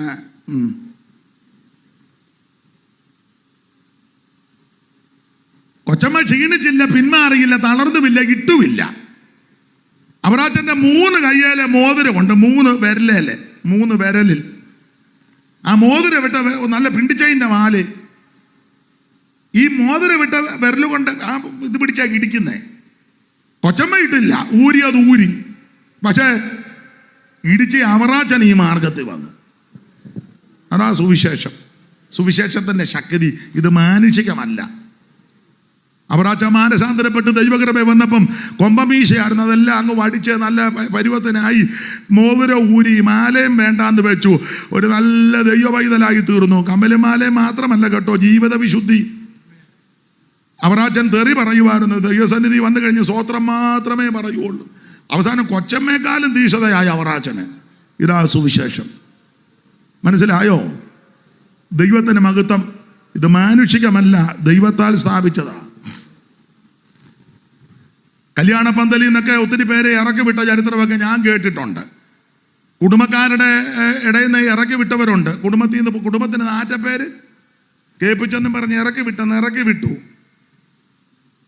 പക്ഷെ അവരാരും ക്ഷീണിച്ചില്ല, പിന്മാറിയില്ല, അവരെല്ലാം ധീരതയോടെ നിന്നു. ദൈവം അവരെ നിർത്തി. ഇപ്പം പിന്നെ 2ാം തലമുറയും 3ാം തലമുറയും വന്നപ്പം കുടുംബയോഗത്തിന് പോയിക്കൊണ്ടിരിക്കുക. കുടുംബയോഗത്തിൻ്റെ പ്രസിഡന്റ്, കുടുംബയോഗത്തിൻ്റെ ഈയിടെ ഞാനൊരു നമ്മുടെ ഒരു പേരൊന്നും പറഞ്ഞില്ല, പ്രധാന പാസ്റ്ററോട് ചോദിച്ചു, നമുക്ക് അന്ന് യോഗത്തിന് വരുമോ? വരാനൊക്കത്തില്ല. കുടുംബയോഗത്തിന് നിങ്ങൾക്ക് മനസ്സിലാകാഴിയാണോ അതോ എന്നെ പൊട്ടം കളിപ്പിക്കുകയാണോ? പണ്ട് ഈ മാർഗത്തിൽ വന്നപ്പം ഇറക്കി വിട്ടതാ. എന്തിനാ ദൂരോട്ട് പോകുന്നത്? TPM-ന്റെ സ്ഥാപകൻ പാസ്റ്റർ പോള് അവർകൾ മൺമറഞ്ഞ വിശുദ്ധനാ. അദ്ദേഹം തൃശ്ശൂരുകാരനാ. തൃശ്ശൂർ അങ്ങനെ പ്രത്യേകതയുണ്ട്. എങ്ങണ്ടിയൂർ, തൃശ്ശൂർ എങ്ങണ്ടിയൂർ. പഴയ പേര് രാമൻകുട്ടി എന്നാ, രാമൻകുട്ടി. TPM-ന്റെ സ്ഥാപകനായ ശ്രേഷ്ഠ ദൈവദാസൻ മൺമറഞ്ഞ രാമൻകുട്ടി സിലോണിൽ പോയി ജോലിയോടുള്ള ബന്ധത്തിൽ പോയതാ. CMS-ലെ ഒരു ഉപദേശിയായിട്ടുള്ള ബന്ധത്തിൽ ആമെ രക്ഷാനിർണയമൊക്കെ പ്രാപിച്ചു വന്ന ആ ശ്രേഷ്ഠനായ ദൈവദാസൻ ആ വീട്ടിൽ നിന്ന് ഇറങ്ങി വിട്ടതാ ഈ മാർഗത്തിൽ വന്നത്. അദ്ദേഹം ഒരാൾ തുടങ്ങിയതാ. ഇപ്പൊ കണ്ടില്ലേ, ഉടനെ കുശുമ്പായി. അതെ, ദൈവത്തിന് മഹത്വം. അതെന്താ? ഇത് മാനുഷികമല്ല, ദൈവം തുടങ്ങിയതാ. ആരംഭകാലത്ത് ഇറങ്ങിയ പിതാക്കന്മാര് ഈ തൃശ്ശൂരുമൊക്കെ ധാരാളം ആൾക്കാരുണ്ട്.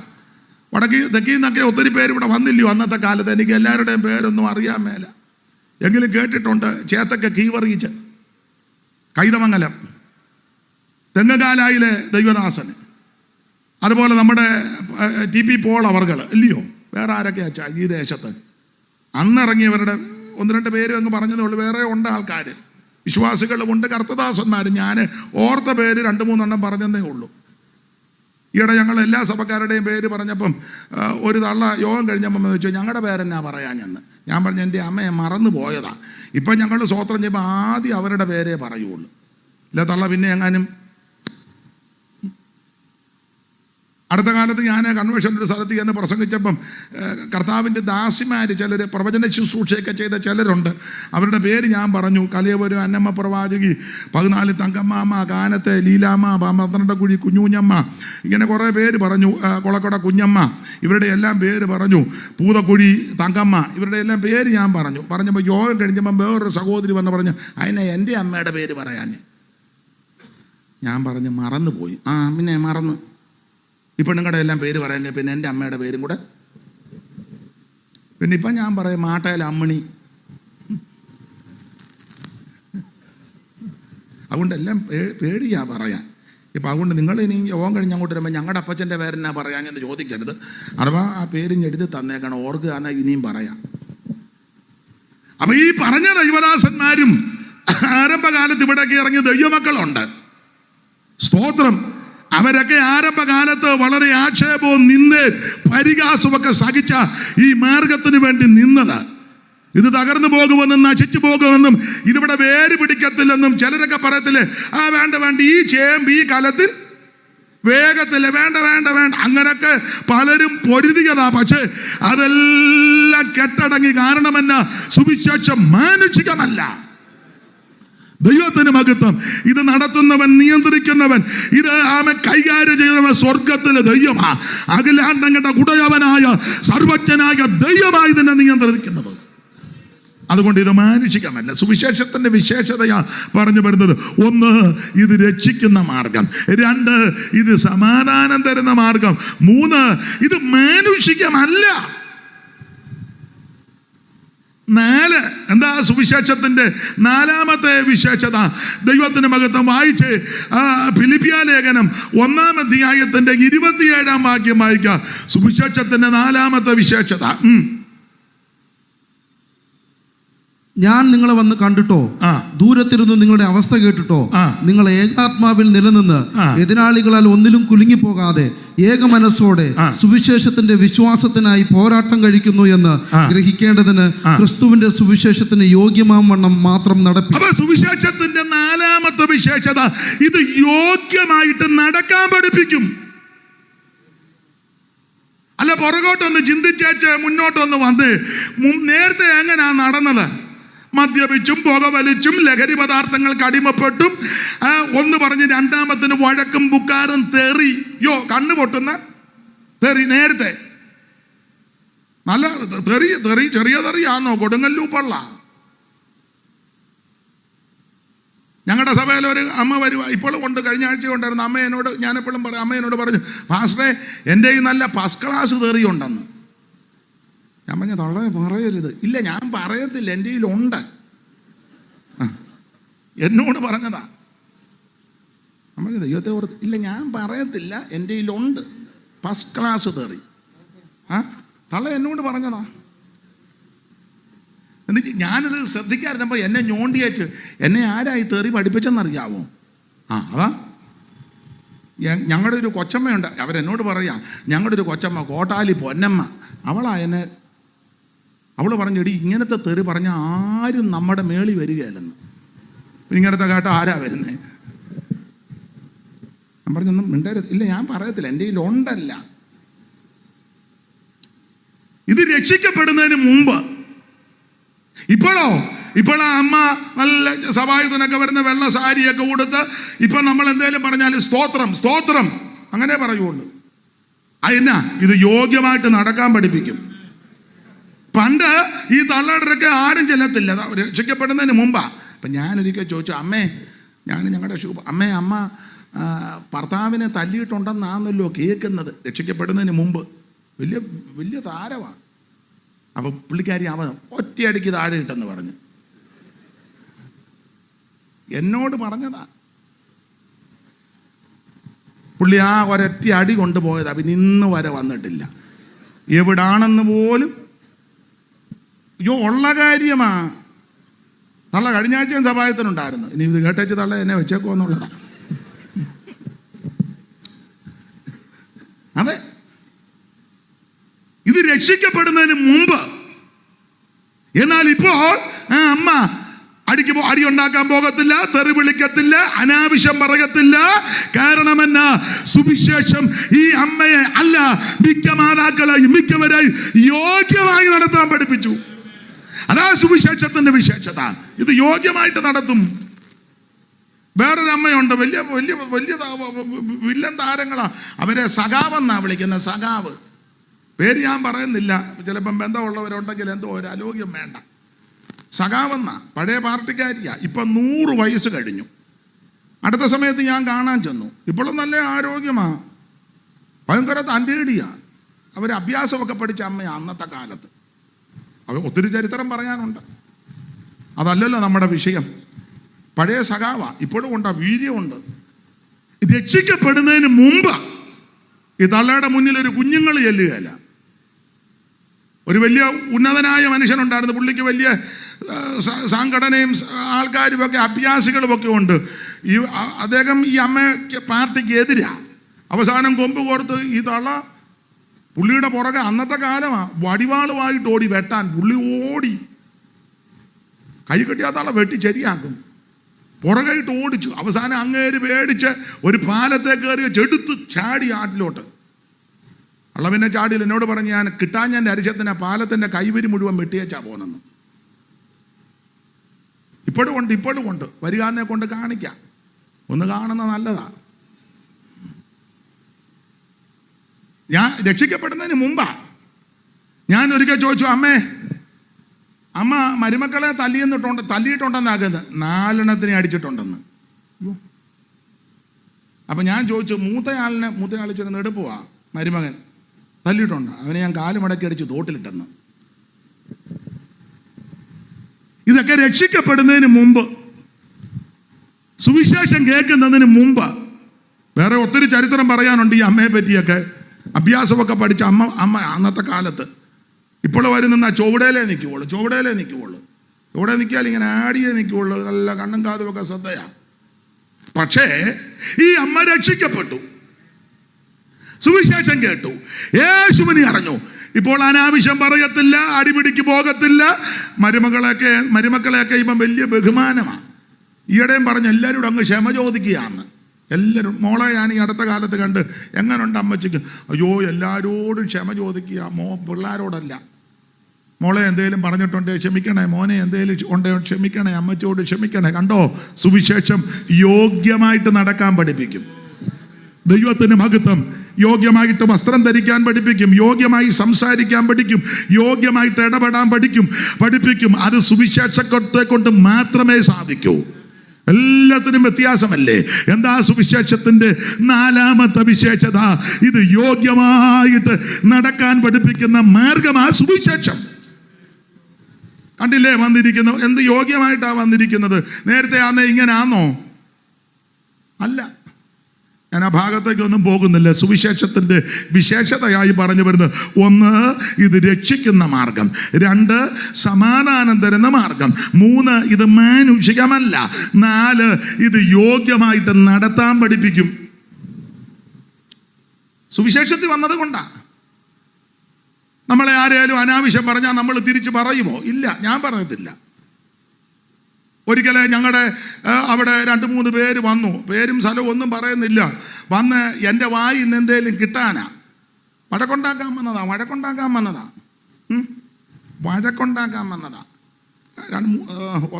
2, 3, 4 പേര്. സഭായം കഴിഞ്ഞപ്പോൾ ഞാൻ ഇങ്ങനെ സ്റ്റേജിലിരിക്കുക. ഇവർ 4 പേരും വന്ന് താഴെ ഇരുന്നു. ഞാൻ പറഞ്ഞു, വന്നിരിക്കേ, ചില കാര്യങ്ങൾ ചോദിക്കാനുണ്ട്. ആയിക്കോ, ചോദിച്ചോ. അപ്പോൾ ചോദിക്കുന്നതെല്ലാം കൈയില്ലാത്തവൻ കൈ വെച്ച് കെട്ടി തല്ലുന്ന വർത്താനമാണ് ചോദിക്കുന്നത്. അതെ, ഞാൻ എന്നെ അടുത്തെന്നറിയാം. എഴുന്നേറ്റെ, ഞാൻ പിന്നെ കസാര തരാം, തൽക്കാലം അങ്ങോട്ടിരുന്നു. അത് കഴിഞ്ഞ് ഇവിടെ വന്നിരിക്കണേ. ഞാൻ സാധനം കളഞ്ഞെന്ന് പറയരുത്.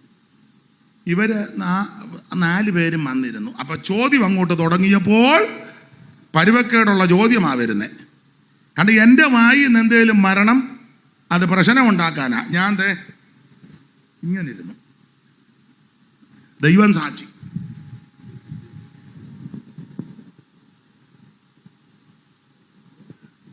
ഇത് മറച്ചു വെച്ച എന്നാന്ന് വെച്ചാൽ അല്ലേ അവന്മാർ പറയും ചുണ്ടുകൊണ്ട് ഏതാണ്ട് പറഞ്ഞെന്ന്.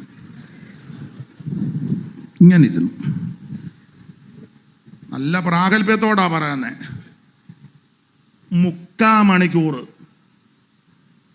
എൻ്റെ അപ്പന് പറഞ്ഞു, അമ്മയ്ക്ക് പറഞ്ഞു, ചരിത്രമെല്ലാം ഇരുന്ന് പറയുക. ഞാൻ പറയാത്തതും ചിന്തിക്കാത്തതും എല്ലാം അങ്ങ് ഞാനും കണ്ട് പറഞ്ഞോട്ടെ. കാരണം ഇതെല്ലാം കുറച്ച് പറയുമ്പോൾ ഇവർക്ക് ആശ്വാസം ഉണ്ടാകും. അങ്ങനുണ്ട്. ഞാൻ മുഖാന്തരം അവർക്ക് കുറച്ച് ആശ്വാസം ഉണ്ടാകുക എന്നേ. ഇങ്ങനെ ഇരുന്നു 3/4 മണിക്കൂർ. അത് ദൈവം കൃപ തരുന്നതാണ്.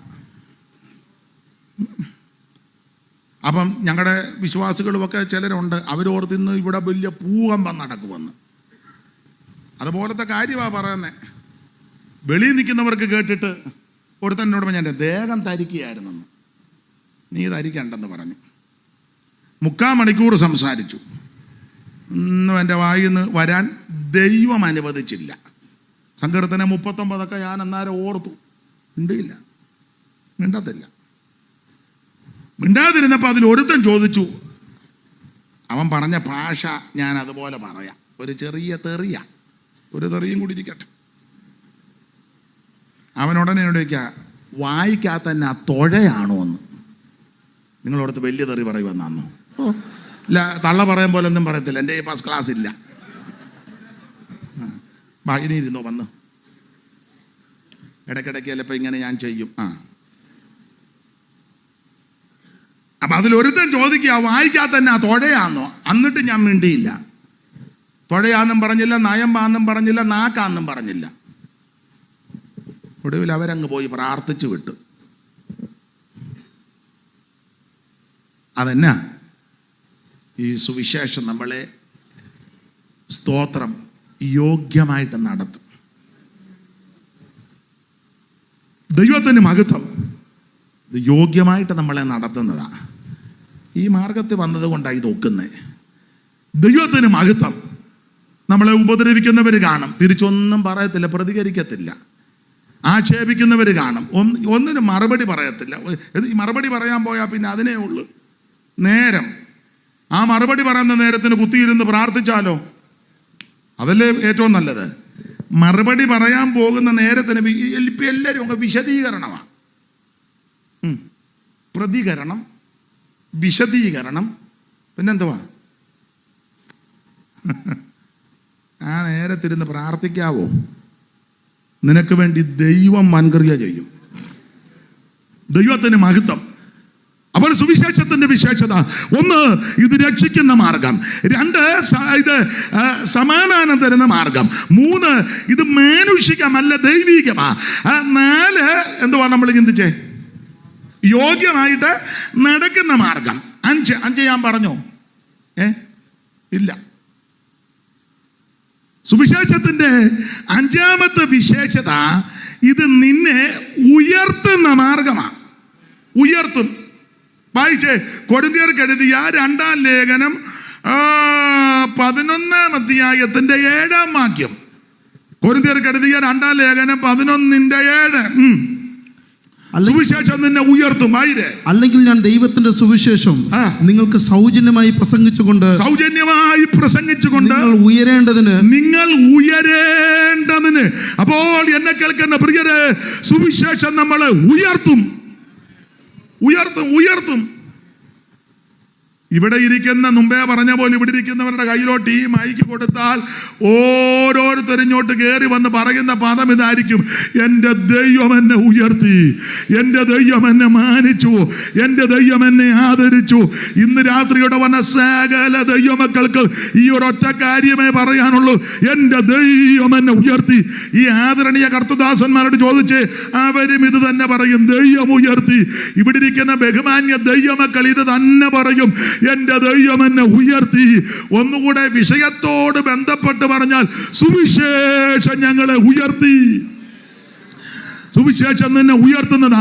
നീ പരാജയത്തിന്റെ പടുകുടിയിൽ കിടക്കുന്ന വ്യക്തിയായിരിക്കും, നിരാശയുടെ അടിത്തട്ടി കിടക്കുന്ന വ്യക്തിയായിരിക്കും, പീഡനത്തിന്റെ അടിത്തട്ടി കിടക്കുന്നവന് ഗതിയില്ലാതെ, ഗത്യന്തരമില്ലാതെ, സ്വസ്ഥതയില്ലാതെ, സമാധാനമില്ലാതെ ജീവിതം ഇനി ഒടുക്കാമെന്ന് ചിന്തിച്ചായിരിക്കും കിടക്കുന്നത്.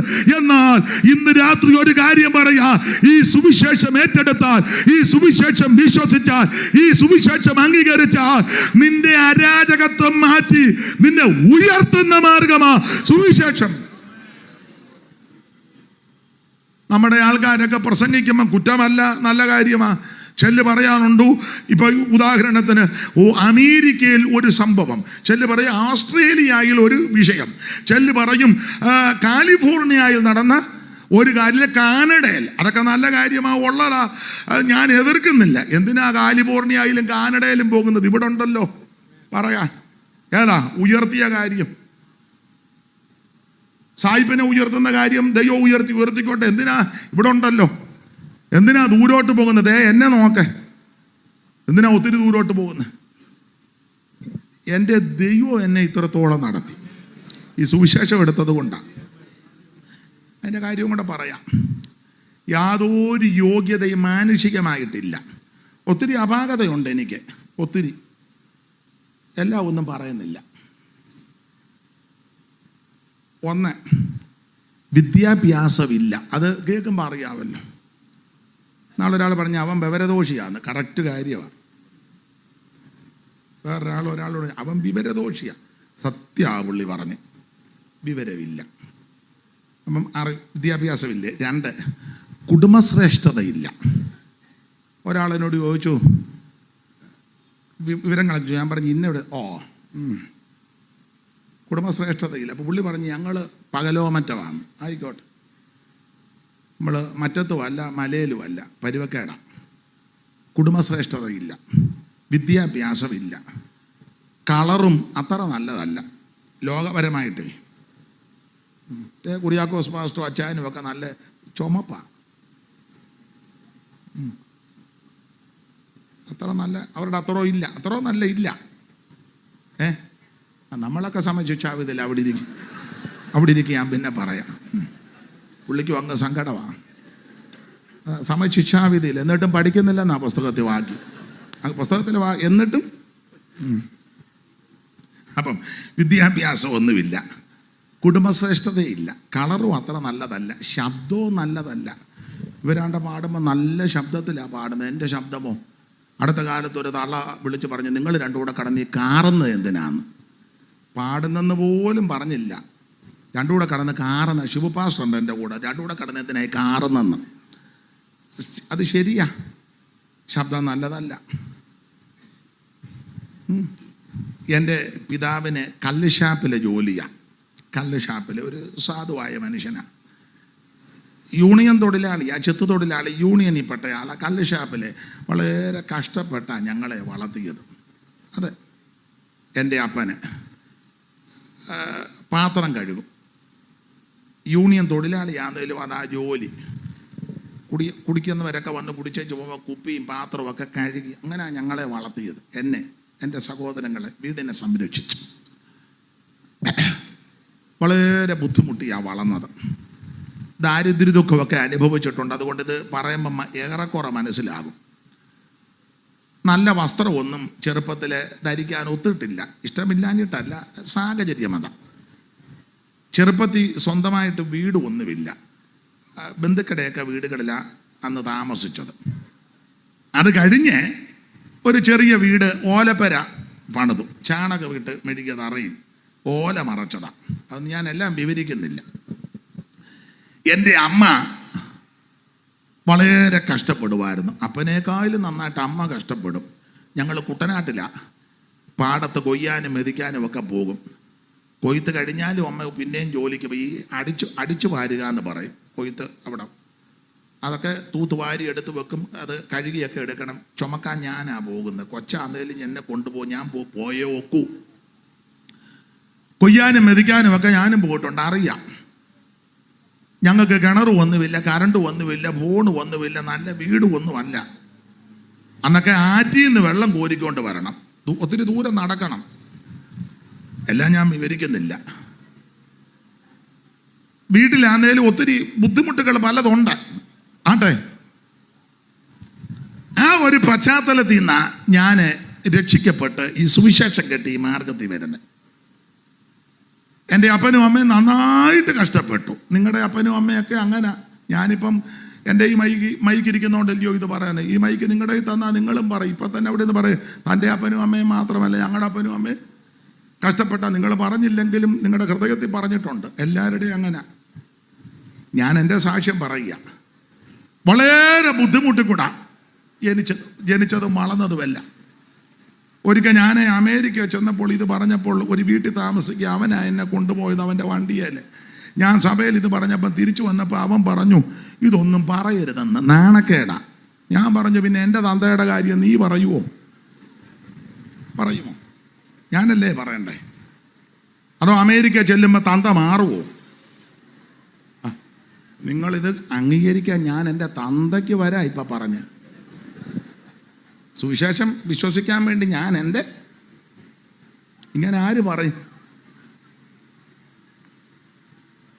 അപ്പം അങ്ങനെയൊക്കെ വളരെ ബുദ്ധിമുട്ട് കൂടി ആ വളർന്നെന്ന്. അപ്പോൾ ഒരു സംഭവം പറയാനാ, നല്ല വസ്ത്രം ധരിച്ചത് ഈ സുവിശേഷം കേട്ടതിൽ ശേഷമാണ്. നന്നായിട്ട് ഭക്ഷണമൊക്കെ കഴിച്ചതും ഈ സുവിശേഷത്തിൽ. അതിപ്പോൾ കാണുമ്പോൾ അറിയാമല്ലോ. നല്ല ആൾക്കാരുമായിട്ടൊക്കെ ഇടപെടാൻ പഠിച്ചത് ഈ മാർഗത്തിൽ വന്നതാ. സുവിശേഷത്തിന്റെ വിശേഷത എന്നാണെന്നറിയാമോ? നിന്നെ ഉയർത്തും. ഞാൻ പണ്ട് പറഞ്ഞ സാക്ഷ്യം മിക്കടത്തും പറഞ്ഞത് ഒന്നുകൂടെ പറയുക. പണ്ട് കൊതിച്ചിട്ടുണ്ട് ഒരു വിമാനം കാണാൻ കൊതിച്ചിട്ടുണ്ടെന്ന്. എന്നാൽ ഈ സുവിശേഷം കേട്ടതിന് ശേഷം, അംഗീകരിച്ചതിന് ശേഷം അനേക രാജ്യങ്ങളിൽ വിമാനത്തെ പോകാൻ ഇടയാക്കി. വിമാനത്തെ പോയ ചരിത്രം പറഞ്ഞതല്ല, അതിനെല്ലാം ഇടവരുത്തിയത് സുവിശേഷമാണ്. മാന്യന്മാരുമായിട്ട് ഉന്നതന്മാരുമായിട്ടൊക്കെ ഇടപെടാനും സഹകരിപ്പാനും ഒക്കെ പഠിച്ചതും അത് അനുഭവിച്ചതും ഈ സുവിശേഷം അത് ഉയർത്തുന്നതാ എല്ലാ നിലയിലും. അങ്ങനല്ലേ പുസ്തകത്തിലെ വാക്യം? അവൻ ദരിദ്രനെ കുപ്പയിൽ നിന്ന് ഉയർത്തി പ്രഭുക്കന്മാരോടുകൂടെ, തൻ്റെ ജനത്തിൻ്റെ പ്രഭുക്കന്മാരോടുകൂടെ ഇരുത്തും. അതാ സുവിശേഷം ഇല്ലേ? ആ കാവാലത്ത് കിടന്ന് ഞങ്ങൾ പണ്ട് ഒരു പെണ്ണ് കാണാനായിട്ട് ഒരു വീട്ടിൽ പോയി. എനിക്കല്ല, എൻ്റെ ഒരു സഹോദരൻ്റെ സ്നേഹിതന്. അപ്പോൾ പെണ്ണ് കാണാൻ പോയപ്പം ആ വീട്ടിലെ അമ്മയുണ്ട്. അവിടുത്തെ പെണ്ണിനെ ഇവന് കാണാൻ പോയതാ, എന്നെയും കൂടെ കൊണ്ടുപോയി. അപ്പം ഞങ്ങൾ പരിചയപ്പെട്ട് വർത്തമാനമെല്ലാം പറഞ്ഞപ്പോൾ ഈ അമ്മ ചോദിച്ചു, എവിടാ വീട്? അപ്പം ഞാൻ പറഞ്ഞു, കാവാലമോ? ഞാൻ പറഞ്ഞു, അതെ കാവാലം, ആലപ്പുഴ ജില്ല കുട്ടനാട്. ഓ, വെള്ളക്കുഴി അല്ലയോ?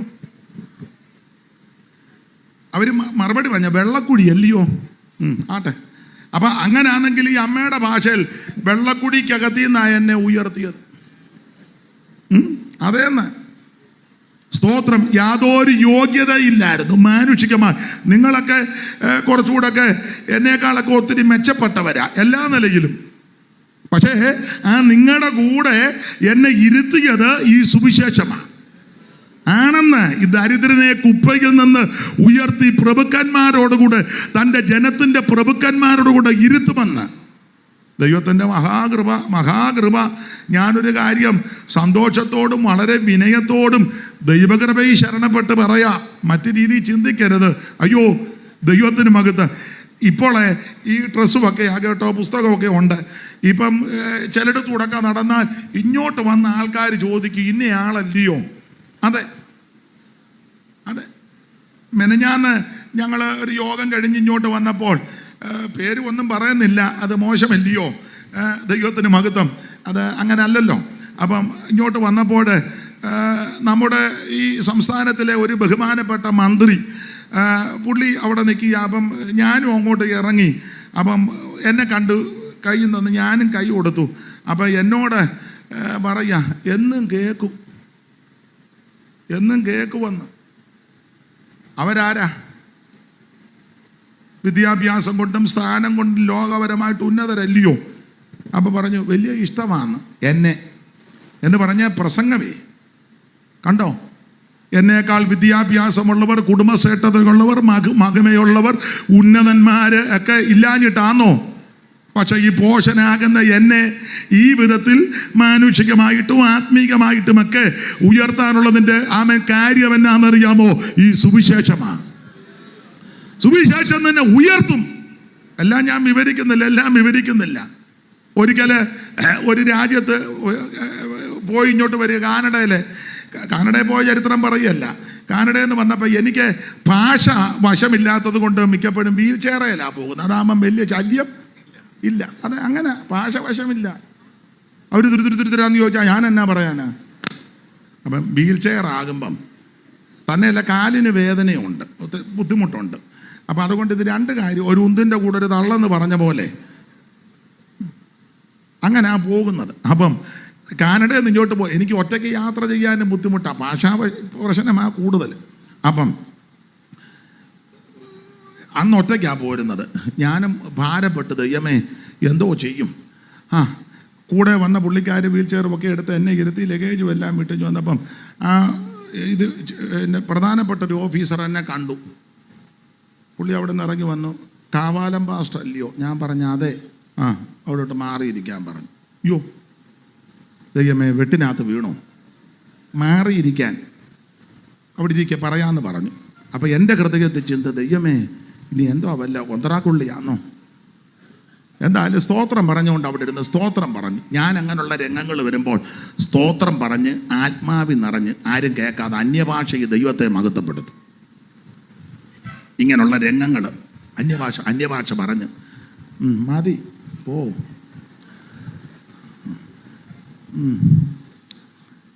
അപ്പം അന്യഭാഷ പറഞ്ഞ് ദൈവത്തെ മഹത്വപ്പെടുത്തും. അപ്പോൾ അവിടെ ഇരിക്കാൻ പറഞ്ഞിരുന്നു. ആൾക്കാരെ എല്ലാം കയറ്റി വിടുക, എന്നെ വിടുന്നില്ല. അയ്യോ, വിട്ടവർ അങ്ങ് വെളിയിലോട്ട് പോയി. ഞാനിങ്ങനെ അന്യഭാഷയൊക്കെ പറഞ്ഞിരിക്കുക, സ്തോത്രം പറഞ്ഞ് സ്തോത്രം ചെയ്യും. എല്ലാവരും പോയി കഴിഞ്ഞപ്പോൾ പുള്ളി ഇറങ്ങി വന്നു വെച്ചു വരാൻ പറഞ്ഞ് പുള്ളി തന്നെ ഇത് ഉന്തുക. അപ്പം വേറൊരാളുണ്ട്, അവനോട് പറഞ്ഞ് പൊക്കോളാൻ. എന്ന് വെച്ച് പുള്ളി ഈ വിമാനത്തിൻ്റെ അടുത്ത്. അപ്പോൾ എനിക്ക് വേറെ ഒന്നുമില്ല, പുള്ളി എല്ലാം അങ്ങ് ചെയ്ത് കൊണ്ടുപോയി വിമാനത്തിനകത്ത് കയറ്റി. പുള്ളിയും കൂടെ കയറി ഇതിനകത്തോട്ട് കയറിയച്ച്. എനിക്കതിൻ്റെ പേരൊന്നും അറിയാം. 2 നില പ്ലെയിനാ, 2 നില. അതിനെന്നാ ഇംഗ്ലീഷ് പറയുന്നത്? എന്താ വന്നു 2 നില. പുള്ളി അതിൻ്റെ മേളിലത്തെ നിലയിൽ ബിസിനസ് ക്ലാസ്സിൽ. അപ്പം പിന്നീട് അറിഞ്ഞത് ഒത്തിരി ഫ്രീ ഉണ്ട്. അപ്പോൾ ആൾക്കാർ ലാസ്റ്റ് വരെ നോക്കിയിരുന്ന് ചെക്കൗണ്ട് കയറ്റി. എന്നിട്ട് എന്നോട് പറഞ്ഞു എന്നും കേൾക്കും, എൻ്റെ പ്രത്യേക പരിഗണനയിൽ വിടുകയാണ്. അവിടെ മുതൽ ബിസിനസ് ക്ലാസ്സിൽ. അപ്പം ഞാൻ ഈ പറഞ്ഞതിൻ്റെ സാരമെന്തെന്ന് ചോദിച്ചാൽ, ഈ സുവിശേഷം നിന്നെ ഉയർത്തുന്ന മാർഗമാണ്. ദൈവത്തിൻ്റെ മഹത്വം.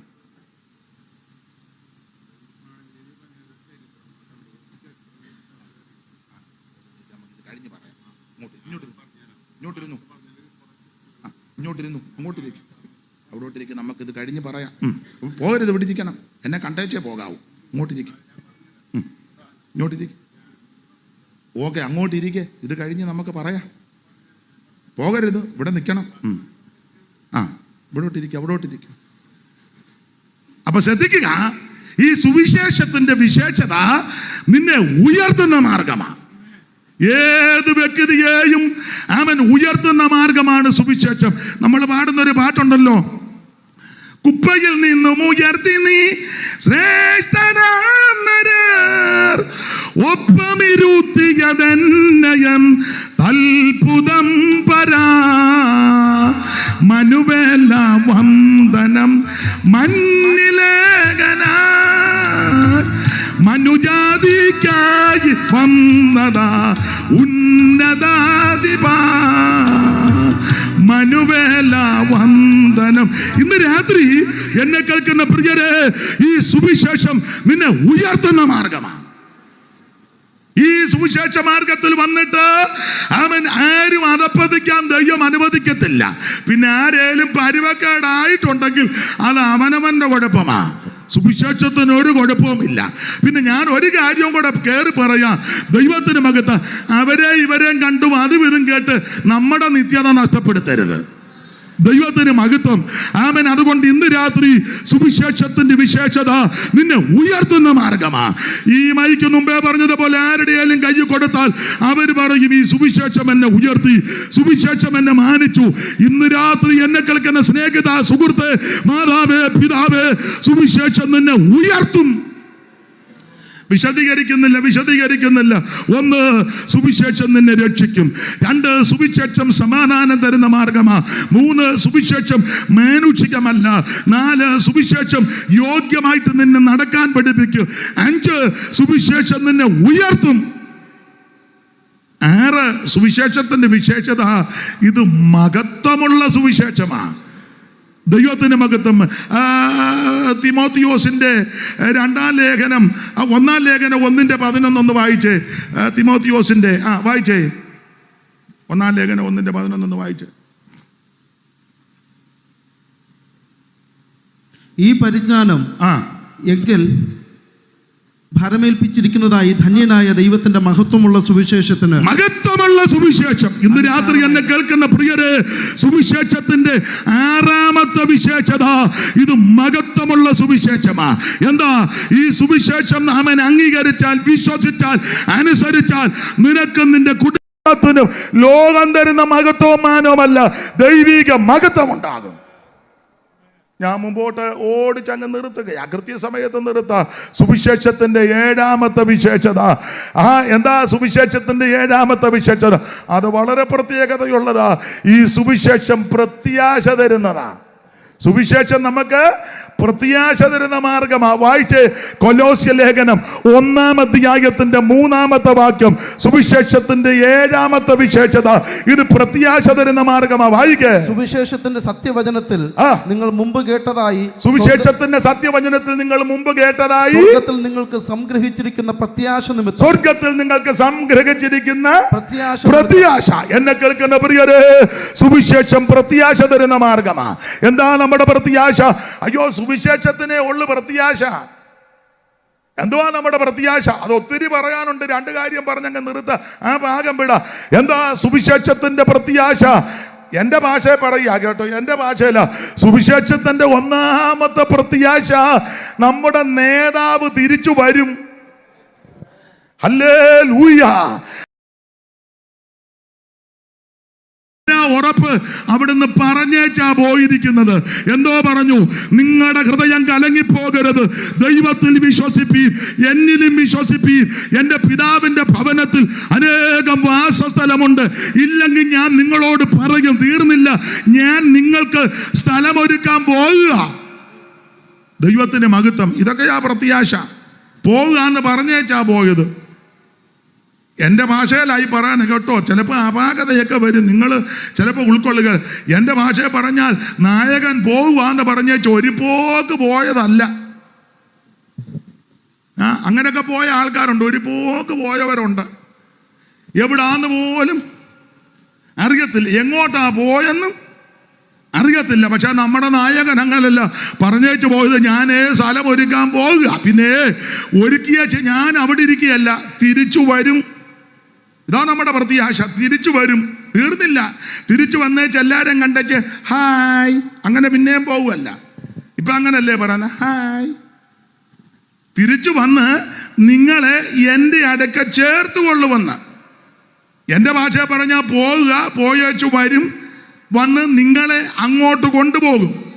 അവിടെ കൊണ്ടുചെന്ന് വെച്ചാൽ ഏതിലേലും പൊക്കോന്നല്ല, എൻ്റെ കൂടിരുത്തും. Praise the Lord.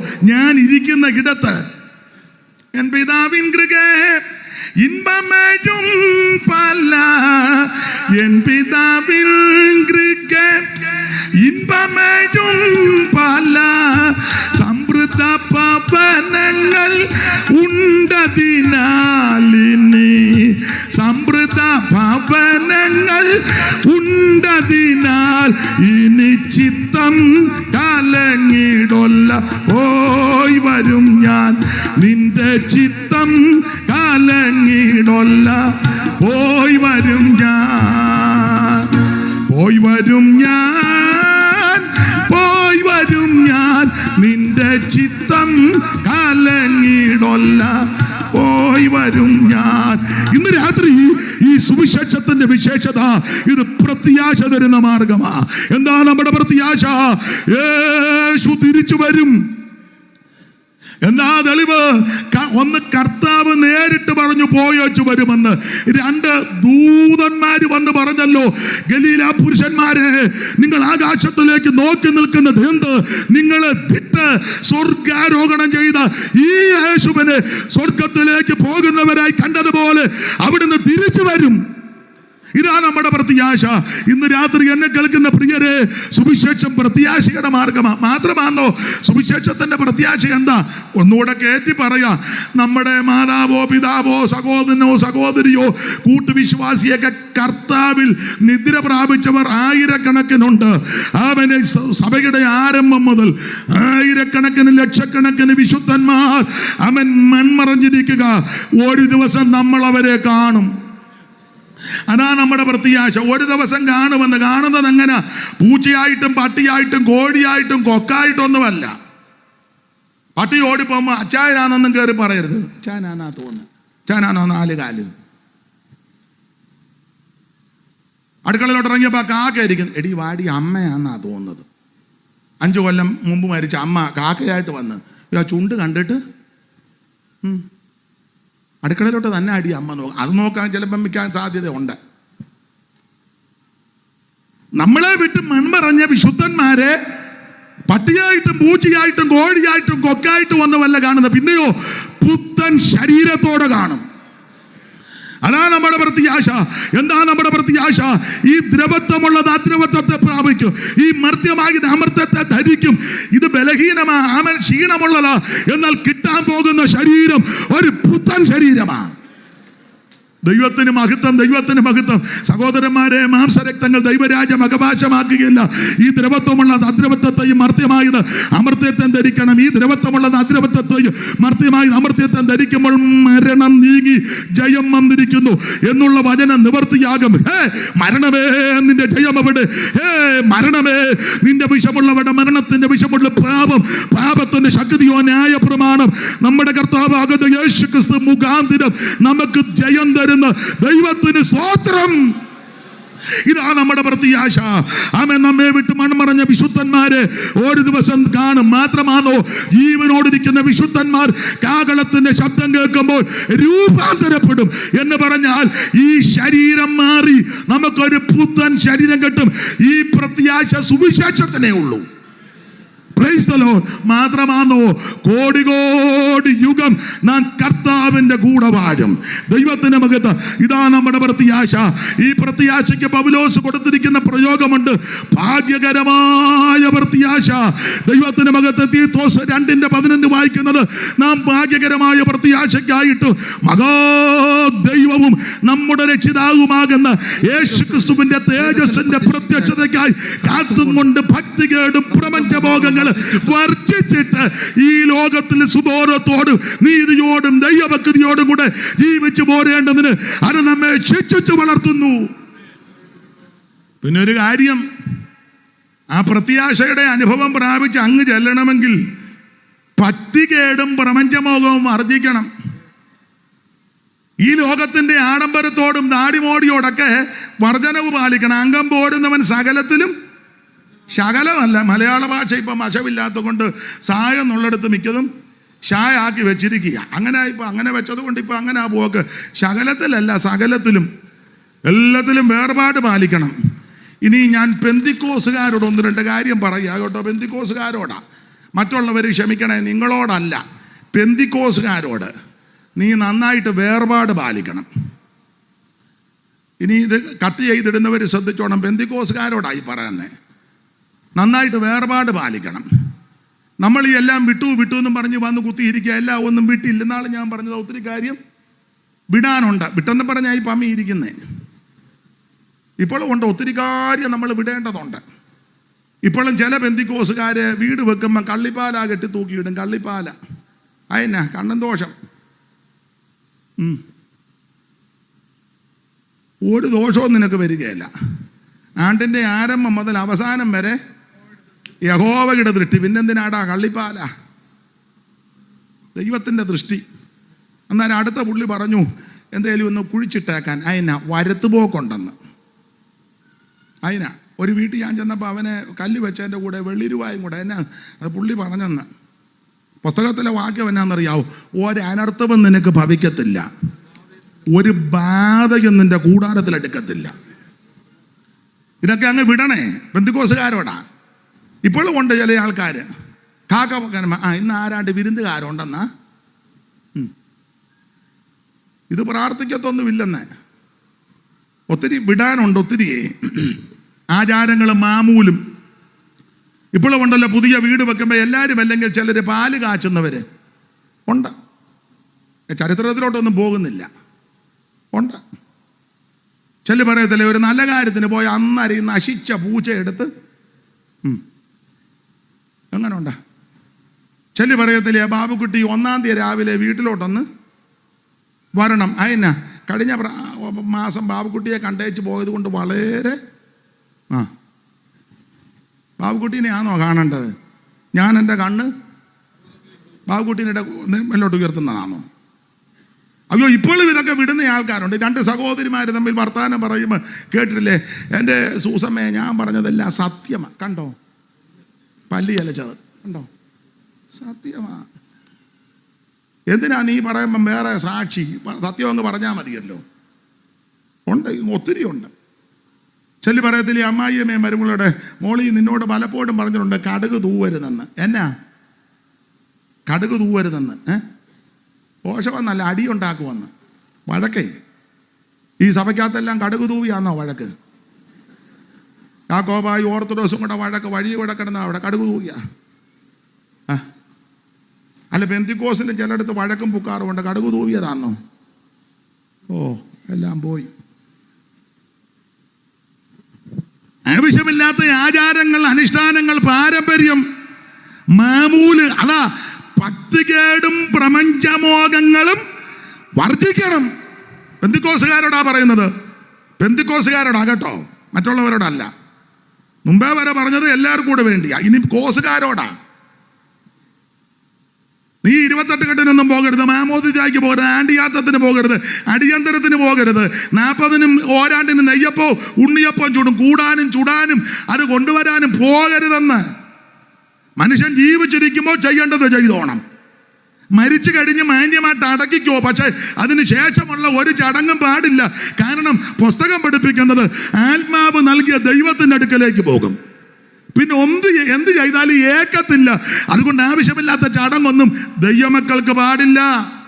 മനസ്സിലായോ? വേർപാട് പാലിക്കണം. അങ്ങനെ വേർപാട് പാലിച്ച് ഭക്തികേടും പ്രപഞ്ചമോഹങ്ങളും വർജിച്ച് വർജനം കാത്ത് ജീവിക്കുന്ന വിശുദ്ധന്മാരെ ചേർക്കാൻ യേശു വീണ്ടും വരും. എന്തിന്? എബ്രായ ലേഖനം 9-ാം അധ്യായത്തിന്റെ 28-ാം വാക്യോ, എബ്രായ ലേഖനം 10-ാം അധ്യായത്തിന്റെ 36-ഉം 37-ഉം വാക്യോ, തെസ്സലോനിക്കർക്ക് എഴുതിയ 1-ാം ലേഖനം 4-ാം അധ്യായത്തിന്റെ 13 മുതൽ താഴോട്ടും, വെളിപ്പാട് പുസ്തകം 1-ാം അധ്യായത്തിന്റെ 7-ാം വാക്യവും, വെളിപ്പാട് 19-ന്റെ 11 എല്ലാം വായിക്കേണ്ടതാ. ഇപ്പൊ എല്ലാം വായിക്കേണ്ട. വായിക്ക് എബ്രായർ 9:28. പെട്ടെന്ന് വായിച്ചോ. ക്രിസ്തുവും അങ്ങനെ തന്നെ അനേകരുടെ പാപങ്ങളെ ചുമപ്പാൻ ഒരിക്കൽ അർപ്പിക്കപ്പെട്ടു. തനിക്കായി കാത്തു നിൽക്കുന്നവരുടെ രക്ഷയ്ക്കായി അവൻ പാപം കൂടാതെ രണ്ടാമത് യേശു വീണ്ടും വരും. വീണ്ടും വരും. അവൻ മനുഷ്യപുത്രൻ വരുമെന്ന് വീണ്ടും വരും. 10:37 വായിച്ചോ. 10:37 നിർത്തുക. എന്നാൽ എന്റെ നീതിമാൻ വിശ്വാസത്താൽ ജീവിക്കും. പിന്നെ മാറുന്നു എങ്കിൽ എന്റെ ഉള്ളത്തിന് അവനിൽ പ്രസാദമില്ല. അടുത്തത്, നാമോ നാശത്തിലേക്ക് പിന്മാറുന്നവരുടെ കൂട്ടത്തിലല്ല, പിന്നെയോ വിശ്വസിച്ച് ജീവരക്ഷ പ്രാപിക്കുന്നവരുടെ കൂട്ടത്തിൽ എത്രയാകുന്നു. അതിന് മേളിലുണ്ട് ഇനി എത്രയും അല്പകാലം കഴിഞ്ഞിട്ട്. അത് കണ്ടില്ലയോ? ഇനി എത്രയും അല്പകാലം കഴിഞ്ഞിട്ട്. എത്രാം വാക്യമാ? ഇനി എത്രയും അല്പകാലം കഴിഞ്ഞിട്ട് വരുവാനുള്ളവൻ വരും, താമസിക്കില്ല. ഇനി എത്രയും അല്പകാലം കഴിഞ്ഞിട്ട് വരുവാനുള്ളവരെന്നല്ല, വരുവാനുള്ളവൻ ഏകവചനമാ. അതന്നെ, ഒരുവനേ വരാനുള്ളൂ. അതാരാ? നസറേയനാകുന്ന യേശു ക്രിസ്തു. അതാ നമ്മുടെ പ്രത്യാശ. എന്താ നമ്മുടെ പ്രത്യാശ? അതുകൂടെ വായിച്ചങ്ങ് നിർത്താം. തെസ്സലോനിക്കർക്ക് എഴുതിയ 1-ാം ലേഖനം 4-ാം അധ്യായത്തിന്റെ 13 മുതൽ താഴോട്ട് എല്ലാവർക്കും പരിചിതമായ വാക്യമാ. എങ്കിലും വായിച്ചോ 4:13 മുതൽ. സഹോദരന്മാരെ നിങ്ങൾ പ്രത്യാശയില്ലാത്ത മറ്റുള്ളവരെ പോലെ ദുഃഖിക്കാതിരിക്കേണ്ടതിന് നിദ്ര കൊള്ളുന്നവരെ കുറിച്ച് അറിവില്ലാതിരിക്കരുത് ഞങ്ങൾ ആഗ്രഹിക്കുന്നു. യേശു മരിക്കുകയും ജീവിച്ചെങ്കിൽ ചെന്ന് വിശ്വസിക്കുന്നു. അങ്ങനെ തന്നെ ദൈവം നിദ്ര കൊണ്ടുവരായി യേശു മുഖാന്തരം അവനോടുകൂടെ വരുത്തും കർത്താവിന്റെ പ്രത്യക്ഷത വരെ ശേഷിക്കുന്നവരായ എന്ന് കർത്താവിന്റെ വചനത്താൽ നിങ്ങളോട് പറയുന്നു. 16 കർത്താവ് താൻ ഗംഭീരനാദത്തോടും എല്ലാവർക്കും അറിയാവുന്ന അവിടെ ഇരുന്ന് പറയുന്നു. മേളത്തതാ എല്ലാവർക്കും തിട്ടമില്ലാത്ത 16 എല്ലാവർക്കും അറിയാവുന്നതാ. പിന്നെ അപ്പൊ ഈ 13-ാമത്തെ വാക്യം മുതൽ 18-ാമത്തെ വാക്യം വരെ പഠിച്ചാൽ പ്രധാനമായിട്ട് 4 കാര്യം. അതാ നമ്മുടെ പ്രത്യാശ. എന്താ ഈ പ്രത്യാശ? ഒന്ന്, ഒരു മടങ്ങി വരവ്. ആര് മടങ്ങി വരും?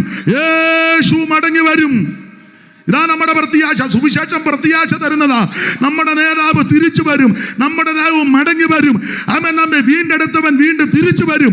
അതാ 1 മടങ്ങി വരവ്, 2 ഒരു ഉയർപ്പ്, 3 ഒരു രൂപാന്തരം, 4 ഒരു സമാഗമം. ദൈവത്തിന് മഹത്വം. ഈ കണ്ണികയ്ക്കകത്ത് 4 കാര്യമാ. ഇതാ നമ്മുടെ പ്രത്യാശ. എന്താ പ്രത്യാശ? യേശു വീണ്ടും വരും. എല്ലാവരെയും ചേർക്കാനല്ല, യാക്കോബക്കാരെ കൊണ്ടുപോകാനല്ല, മാർത്തോമാക്കാരെ കൊണ്ടുപോകാനല്ല, കത്തോലിക്കരെ കൊണ്ടുപോകാനല്ല, കൽദായ സുറിയാനിയെ കൊണ്ടുപോകാനല്ല, കനാനായ യാക്കോബ, കനാനായ കത്തോലിക്കര്, പിന്നെ ലത്തീൻ കത്തോലിക്കര്, പിന്നെ കനാനായ കത്തോലിക്കര്, പിന്നെ റീത്തുകാര്, ഇവരെ ആരെയും കൊണ്ടുപോകാനല്ല. ബ്രദറുകാരെ എല്ലാം കൂടെ കൊണ്ടുപോകാനല്ല. CMS, CSI, Anglican, salvation army, evangelical, Marthoma, ഇവരെ ആരെയും കൊണ്ടുപോകാനല്ല. അപ്പൊ ചോദിക്കും ബെന്തിക്കോസുകാരെയല്ല, ബെന്തിക്കോസുകാരെ കൊണ്ടുപോകാനല്ല. അപ്പൊ ചോദിക്കും TPMകാരെ എല്ലാം കൂടെ അവരെയും കൊണ്ടുപോകാനല്ല. യേശു വരുന്നത് തനിക്കായി കാത്തു നിൽക്കുന്ന വിശുദ്ധന്മാരെ ചേർക്കാനാ. ഈ കാണുന്ന ഒറ്റ ബോർഡ്, എല്ലാ ബോർഡും ബോർഡുകാരെ കൊണ്ടുപോകാനല്ല, ഈ കെട്ടിടത്തിൽ പാർക്കുന്നവരെ കൊണ്ടുപോകാനല്ല, ഇന്നത്തെ ഒരു സംഘടനയും കൊണ്ടുപോകാനല്ല. പിന്നെ എന്തിനാ യേശു വീണ്ടും വരുന്നത്? തനിക്കായി കാത്തു നിൽക്കുന്ന വിശുദ്ധന്മാരെ ചേർക്കാൻ. പോകണമെങ്കിൽ എന്തോ ചെയ്യണം? ഓടിച്ചങ്ങ് നിർത്തുക. മാനസാന്തരപ്പെട്ട് പാപങ്ങൾ ഏറ്റുപറഞ്ഞ് ഉപേക്ഷിച്ച് യേശുവിനെ രക്ഷിതാവായി സ്വീകരിക്കണം. തീർന്നില്ല. വെള്ളത്തിൽ മുങ്ങി പിതാവിൻ്റെയും പുത്രന്റെയും പരിശുദ്ധാത്മാവിൻ്റെയും നാമത്തിൽ സ്നാനപ്പെടണം. നിമജ്ജനം, മുഴുകൽ. തീർന്നില്ല. അഭിഷേകം പ്രാപിച്ചിരിക്കണം.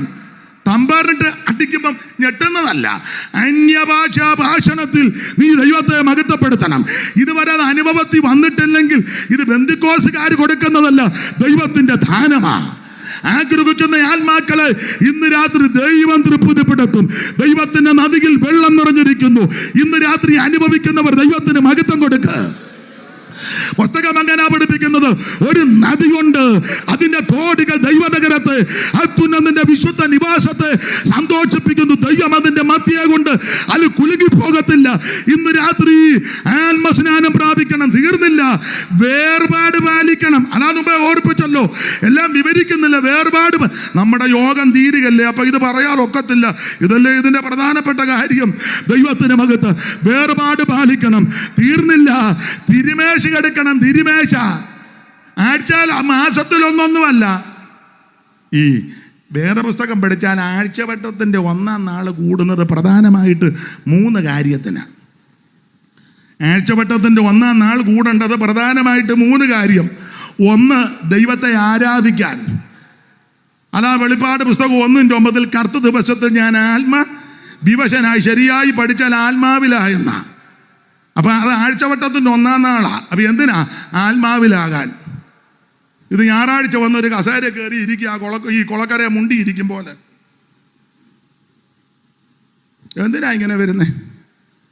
ആഴ്ചവട്ടത്തിൻ്റെ 1-ാം നാൾ കൂടി വരുന്ന ദൈവത്തെ ആരാധിക്കാനാ. ഇപ്പൊ അങ്ങനൊന്നും പറയാൻ, സഭയ്ക്കകത്തൊന്നും പറയാനൊക്കത്തില്ല. മിക്ക വിദ്വാന്മാരും വരുന്ന മൊബൈലിൽ കളിക്കാനാ. ആരാധന നടക്കുമ്പോൾ ഇവൻ അവിടെ ഇരുന്ന് ഇതിനകത്ത് മാന്തുക. ദൈവം നിന്നെ മാന്തും. ഒരു തർക്കവുമില്ല. എടാ 2.5-3 മണിക്കൂർ ഇതൊന്ന് മാറ്റി വെച്ചേച്ച് നിനക്ക് ദൈവത്തെ ആരാധിക്കാൻ മേലെ. എനിക്ക് ഇവരോട് സന്തോഷം തോന്നി. വേണ്ടേ, ഒരു കുഞ്ഞുങ്ങൾ പോലും മൊബൈലിൽ കളിക്കുന്നില്ല. ചിലയിടത്തൊക്കെ വലിയ കൺവെൻഷൻ എന്നാൽ പാസ്റ്റർമാർ തന്നെ ഇരുന്ന് മൊബൈലിൽ തോണ്ടുകയും മാത്തുകയും, പാട്ടുകാരും ചിലരെ, നിങ്ങളുടെ കാര്യമല്ല, അതിനകത്തിരുന്ന് ചാറ്റ് ചെയ്യുകയും. പിന്നെ ഞാൻ ഒരുത്തരോട് ചെന്ത് പാടാ പാട്ട് നോക്കുക അറിയാൻ മേലത്തെങ്കിൽ പിന്നെ നീ എന്തിനാ ഇങ്ങോട്ട് വന്നത്? അവൻ അവിടെ ഇരുന്നല്ല, പാട്ടൊന്നും നോക്കുക അല്ലെന്ന് മിക്കതും. ചിലർ നോക്കുമായിരിക്കും, ഞാൻ എതിർക്കുന്നില്ല. ഇത് ശുശ്രൂഷ നടക്കുമ്പോൾ ഇതിനകത്ത് അങ്ങ് പണിയാ.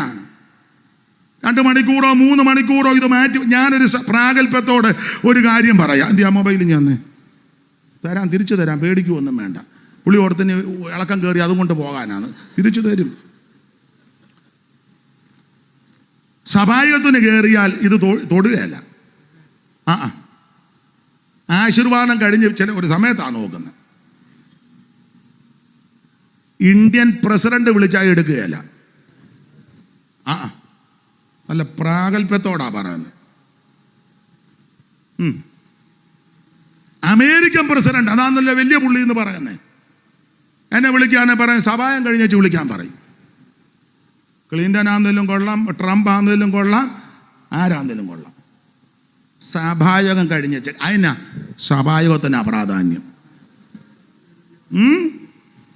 ആഴ്ചവട്ടത്തിന്റെ 1-ാം നാൾ കൂടുന്നത് ദൈവത്തെ ആരാധിക്കാനാ.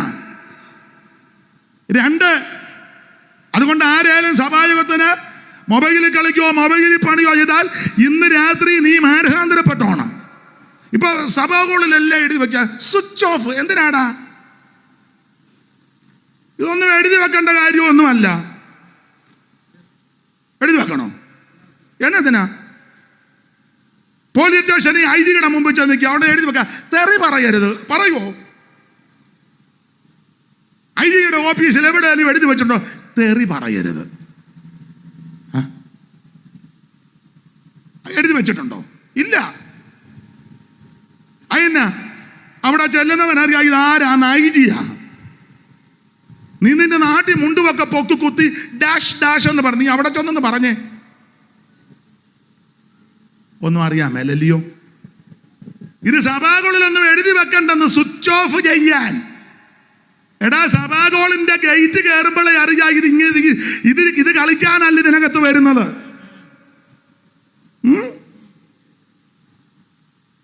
എന്നെ എല്ലാരും വള്ളം പൊങ്ങിയതുപോലെ ഇരിക്കുന്നത്. എന്തിനാ ആഴ്ചവട്ടത്തിന്റെ 1-ാം നാൾ വരുന്നത്? 1, ദൈവത്തെ ആരാധിക്കാൻ. 2, എന്തിനാന്ന് ചോദിച്ചാൽ ഇങ്ങനെ ആ വാക്യം, ആഴ്ചവട്ടത്തിന്റെ 1-ാം നാൾ അപ്പം നുറുക്കാൻ കൂടി വന്നെന്ന. അപ്പം നുറുക്കണം. TG ഉമ്മച്ചൻ അവർകൾ ഒരിക്കലും അദ്ദേഹത്തിൻ്റെ മകൻ ജോർജ് ഉമ്മച്ചൻ്റെ ഭാര്യയാണല്ലോ CC പാസ്റ്ററുടെ പെങ്ങള്, അങ്ങനല്ലയോ ബന്ധം? അതെ. അപ്പം ബഹുമാനപ്പെട്ട് മൺമറഞ്ഞ TG ഉമ്മച്ചൻ അവർകൾ ഒരു ദിവസം സ്ഥലമൊന്നും പറയുന്നില്ല, ഒരു സഭയെ ചെന്നു. നേരത്തെ ചെന്ന പുള്ളി ഇങ്ങനെ ഇരിക്കുക. സഭായകം തുടങ്ങാൻ 1/2 മണിക്കൂറൂടെ ഉണ്ട്. അപ്പോൾ പുള്ളി ഇങ്ങനെ കസേരയിൽ ഇങ്ങനെ നോക്കിയിട്ട് 9:50 തിരുമേശ ഒരുക്കി വെക്കുന്നില്ല.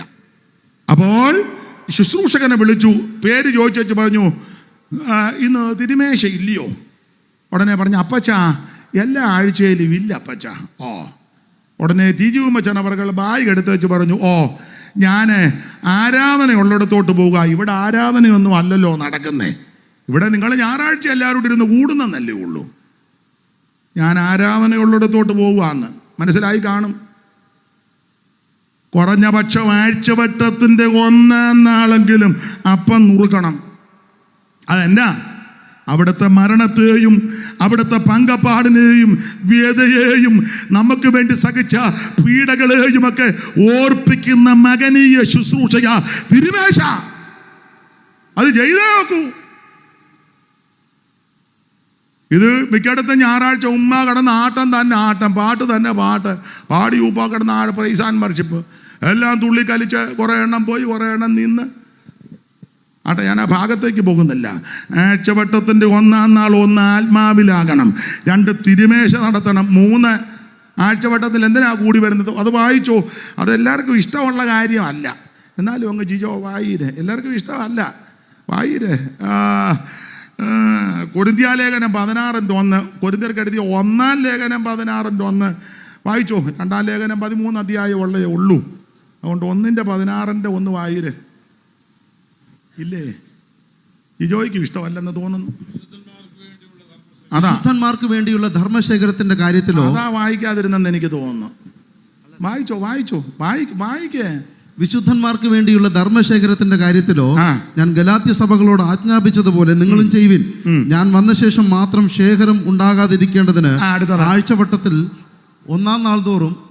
അങ്ങോട്ട് നോക്കി വായിര, എന്റെ മുഖത്താന്ന് എഴുതിയേക്കുന്നത്. 1-ാം നാൾ തോറും ഒന്നുകൂടെ വായിച്ചേ. ആഴ്ചവട്ടത്തിന്റെ 1-ാം നാൾ തോറും, ആഴ്ചവട്ടത്തിന്റെ 1-ാം നാൾ തോറും നിങ്ങളിൽ ഓരോരുത്തൻ തനിക്ക് കഴിവുള്ളത് ചരദിച്ച് തന്റെ പക്കൽ വെച്ചുകൊള്ളണം. പ്രധാനമായിട്ട് ആഴ്ചവട്ടം ഇത് 3 കാര്യം നടക്കണം.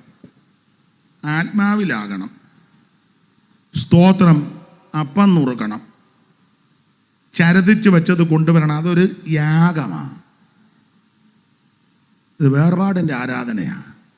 അതുകൊണ്ട് ഇന്ന് രാത്രി പറയാം, തിരുമേശ എടുക്കണം. തിരുമേശ എടുത്ത് വിശുദ്ധ ജീവിതം നയിക്കണം, വേർപാട് പാലിക്കണം, കൂട്ടായ്മ ആചരിക്കണം, പ്രാർത്ഥന കഴിക്കണം. ഇങ്ങനെയുള്ള വിശുദ്ധന്മാരെ ചേർക്കാൻ യേശു വീണ്ടും വരും. അതാ മടങ്ങി വരവ്.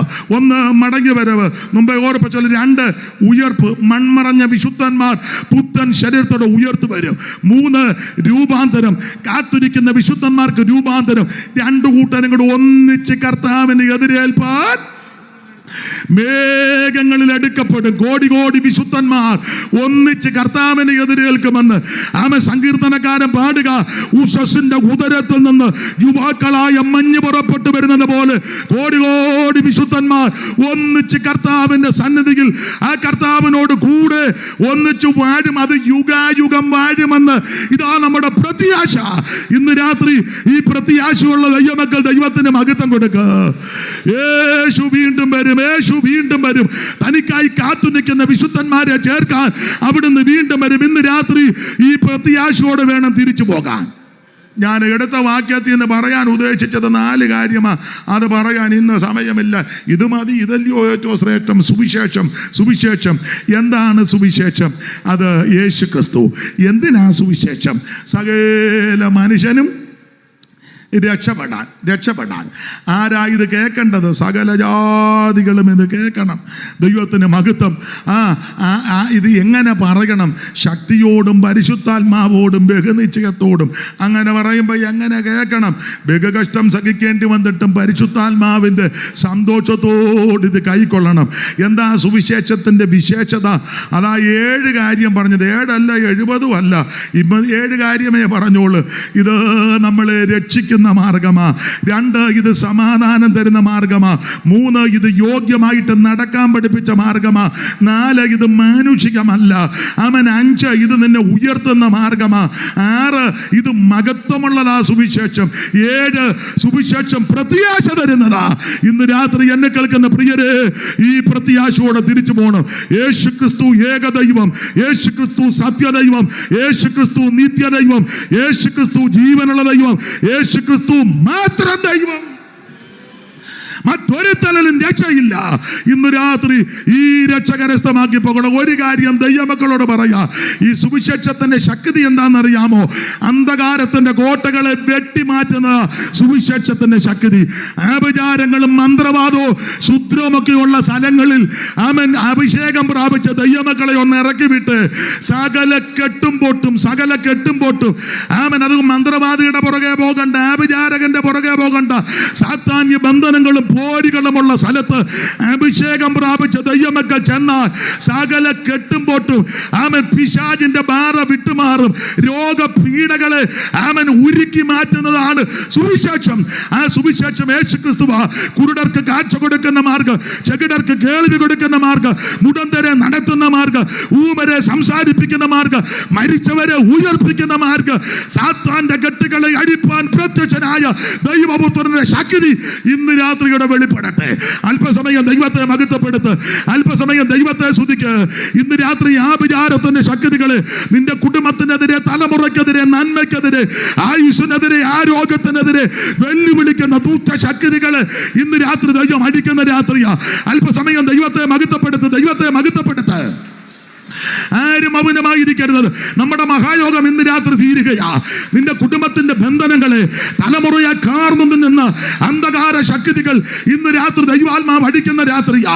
രോഗപീഠകൾ വലകുന്ന ആരെങ്കിലും ഇന്ന് രാത്രി എന്നെ കേൾക്കുന്നെങ്കിൽ ഈ സുവിശേഷം നിന്നെ സൗഖ്യമാക്കും.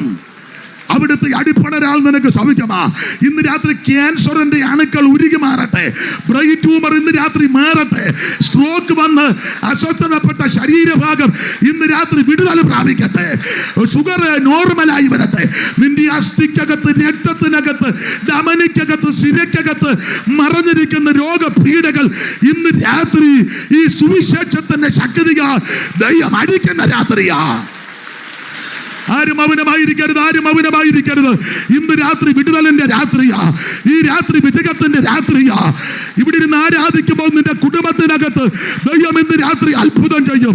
നീ ഇവിടെ ഇരുന്ന് സ്തോത്രം പറയുമ്പോൾ, ഇവിടെ ഇരുന്ന് പ്രാർത്ഥിക്കുമ്പോൾ ഇന്ന് രാത്രിയിൽ അതിവേഗത്തിലോടുന്ന ദൈവത്തിന്റെ വചനം അവനവന്റെ വചനം വഹിച്ചവരെ സൗഖ്യമാക്കി, അവരുടെ കുഴിയിൽ നിന്ന് അവരവരെ കയറ്റി.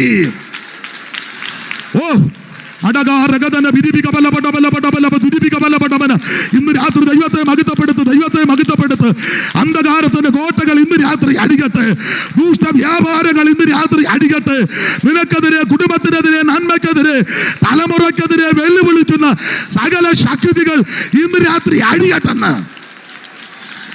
അഭിഷേകം പ്രാപിച്ച ദൈവമക്കൾ ദൈവത്തെ മഹത്വപ്പെടുത്ത്. ദൈവത്തിന്റെ നദിയിൽ വെള്ളം നിറഞ്ഞിരിക്കുന്നു. ഒരു നദിയുണ്ടതിന്റെ തോടുകൾ ദൈവനഗരത്തെ, അത്യുന്നതന്റെ വിശുദ്ധ നിവാസത്തെ സന്തോഷിപ്പിക്കുന്നു. ദൈവം അതിന്റെ മധ്യേ കൊണ്ട് അത് കുലുങ്ങി പോകത്തില്ല. ഇന്ന് രാത്രി വിടുതൽ, വിടുതൽ, വിടുതൽ. യേശുവിന്റെ നാമത്തിൽ വിടുതൽ, യേശുവിന്റെ നാമത്തിൽ വിടുതൽ, യേശുവിന്റെ നാമത്തിൽ വിടുതൽ. ഞാൻ നിന്നെ സൗഖ്യമാക്കുന്ന യഹോവ. അവന്റെ അടിപ്പണരാ നിനക്ക് സൗഖ്യം. സാക്ഷാൽ നമ്മുടെ രോഗങ്ങളെ വഹിച്ചു, വേദനകളെ ചുമന്നു. ഇന്ന് രാത്രി ദൈവിക രോഗശാന്തി വെളിപ്പെടട്ടെ. ഇന്ന് രാത്രി സൗഖ്യം നടക്കട്ടെ. ദൈവത്തിന് മഹത്വം, ദൈവത്തിന് മഹത്വം, ദൈവത്തിന് മഹത്വം, ദൈവത്തിന് മഹത്വം. ഇന്ന് രാത്രി ആരും മൗനമായിരിക്കാതെ ഓ ദൈവത്തിന് മഹത്വം കൊടുക്ക്, ദൈവത്തിന് മഹത്വം കൊടുക്ക്. ഇന്ന് രാത്രി യേശു നിന്നെ വിടുവിക്കും, യേശു നിന്നെ സൗഖ്യമാക്കും, യേശു നിന്നെ വിടുവിക്കും. യേശുവിന്റെ നാമത്തിൽ, യേശുവിന്റെ നാമത്തിൽ രക്ഷിക്കുന്ന സുവിശേഷം, സമാനാനന്ദ സുവിശേഷം, നിന്നെ ഉയർത്തുന്ന സുവിശേഷം, ദൈവത്താൽ അയക്കപ്പെട്ട സുവിശേഷം, അവൻ യോഗ്യമായി നടത്താൻ പഠിപ്പിക്കുന്ന സുവിശേഷം, അവൻ മഹത്വമുള്ള സുവിശേഷം, പ്രത്യാശ തരുന്ന സുവിശേഷം ഇന്ന് രാത്രി ഉയരട്ടെ.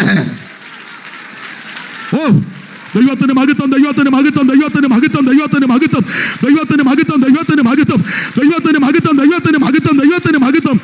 ഉടമന ദുരപടബല ദിരിപികബല അന്തരാ ജലതല വൈഡൽ കമനപടമന. ഈ രാത്രി വിടുതലിന്റെ ശക്തി വെളിപ്പെടട്ടെ. എല്ലാ ദുഷ്ട പോരുകൾ ഇന്ന് രാത്രി അടിയട്ടെ.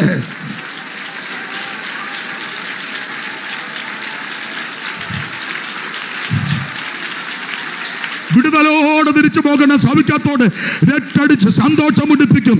നിന്റെ വിലാപത്തെ ഇന്ന് രാത്രി നൃത്തമാക്കി തീർക്ക്. ഓ കൃപ, കൃപ, കൃപ.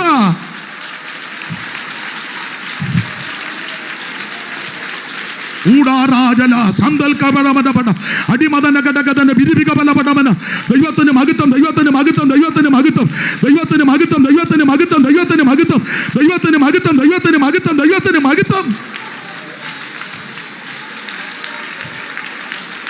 ഓ ദൈവത്തിന് മഹത്വം, ദൈവത്തിന് മഹത്വം, ദൈവത്തിന് മഹത്വം, ദൈവത്തിന് മഹത്വം, ദൈവത്തിന് മഹത്വം, ദൈവത്തിന് മഹത്വം, ദൈവത്തിന് മഹത്വം, ദൈവത്തിന് മഹത്വം, ദൈവത്തിന് മഹത്വം, ദൈവത്തിന് മഹത്വം, ദൈവത്തിന് മഹത്വം, ദൈവത്തിന് മഹത്വം, ദൈവത്തിന് മഹത്വം, ദൈവത്തിന് മഹത്വം. ഗ്ലോറി.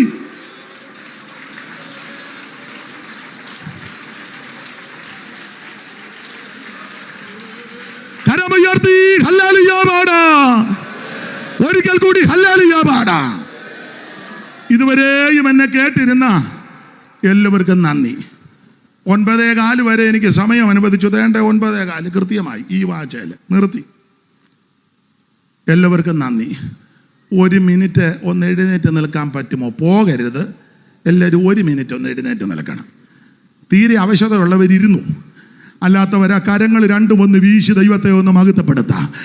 ഇന്നും എന്നേക്കും വേർപിരിയാതെ ക്രിസ്തുവിൻ കൂടെ പാർക്കും നമ്മൾ. കരങ്ങൾ വീശി, ഓ ഇന്നും കരങ്ങൾ വീശി വേർപിരിയാതെ ഓ ക്രിസ്തുവിൻ കൂടെ പാർക്കും നമ്മളെല്ലാം. ജനമേ, യഹോവ നിങ്ങളെ അനുഗ്രഹിച്ച് കാക്കുമാറാകട്ടെ. യഹോവ തിരുമകൻ നിങ്ങളുടെ മേൽ പ്രകാശിപ്പിച്ച് നിങ്ങളോട് കൃപയുള്ളവനാകട്ടെ.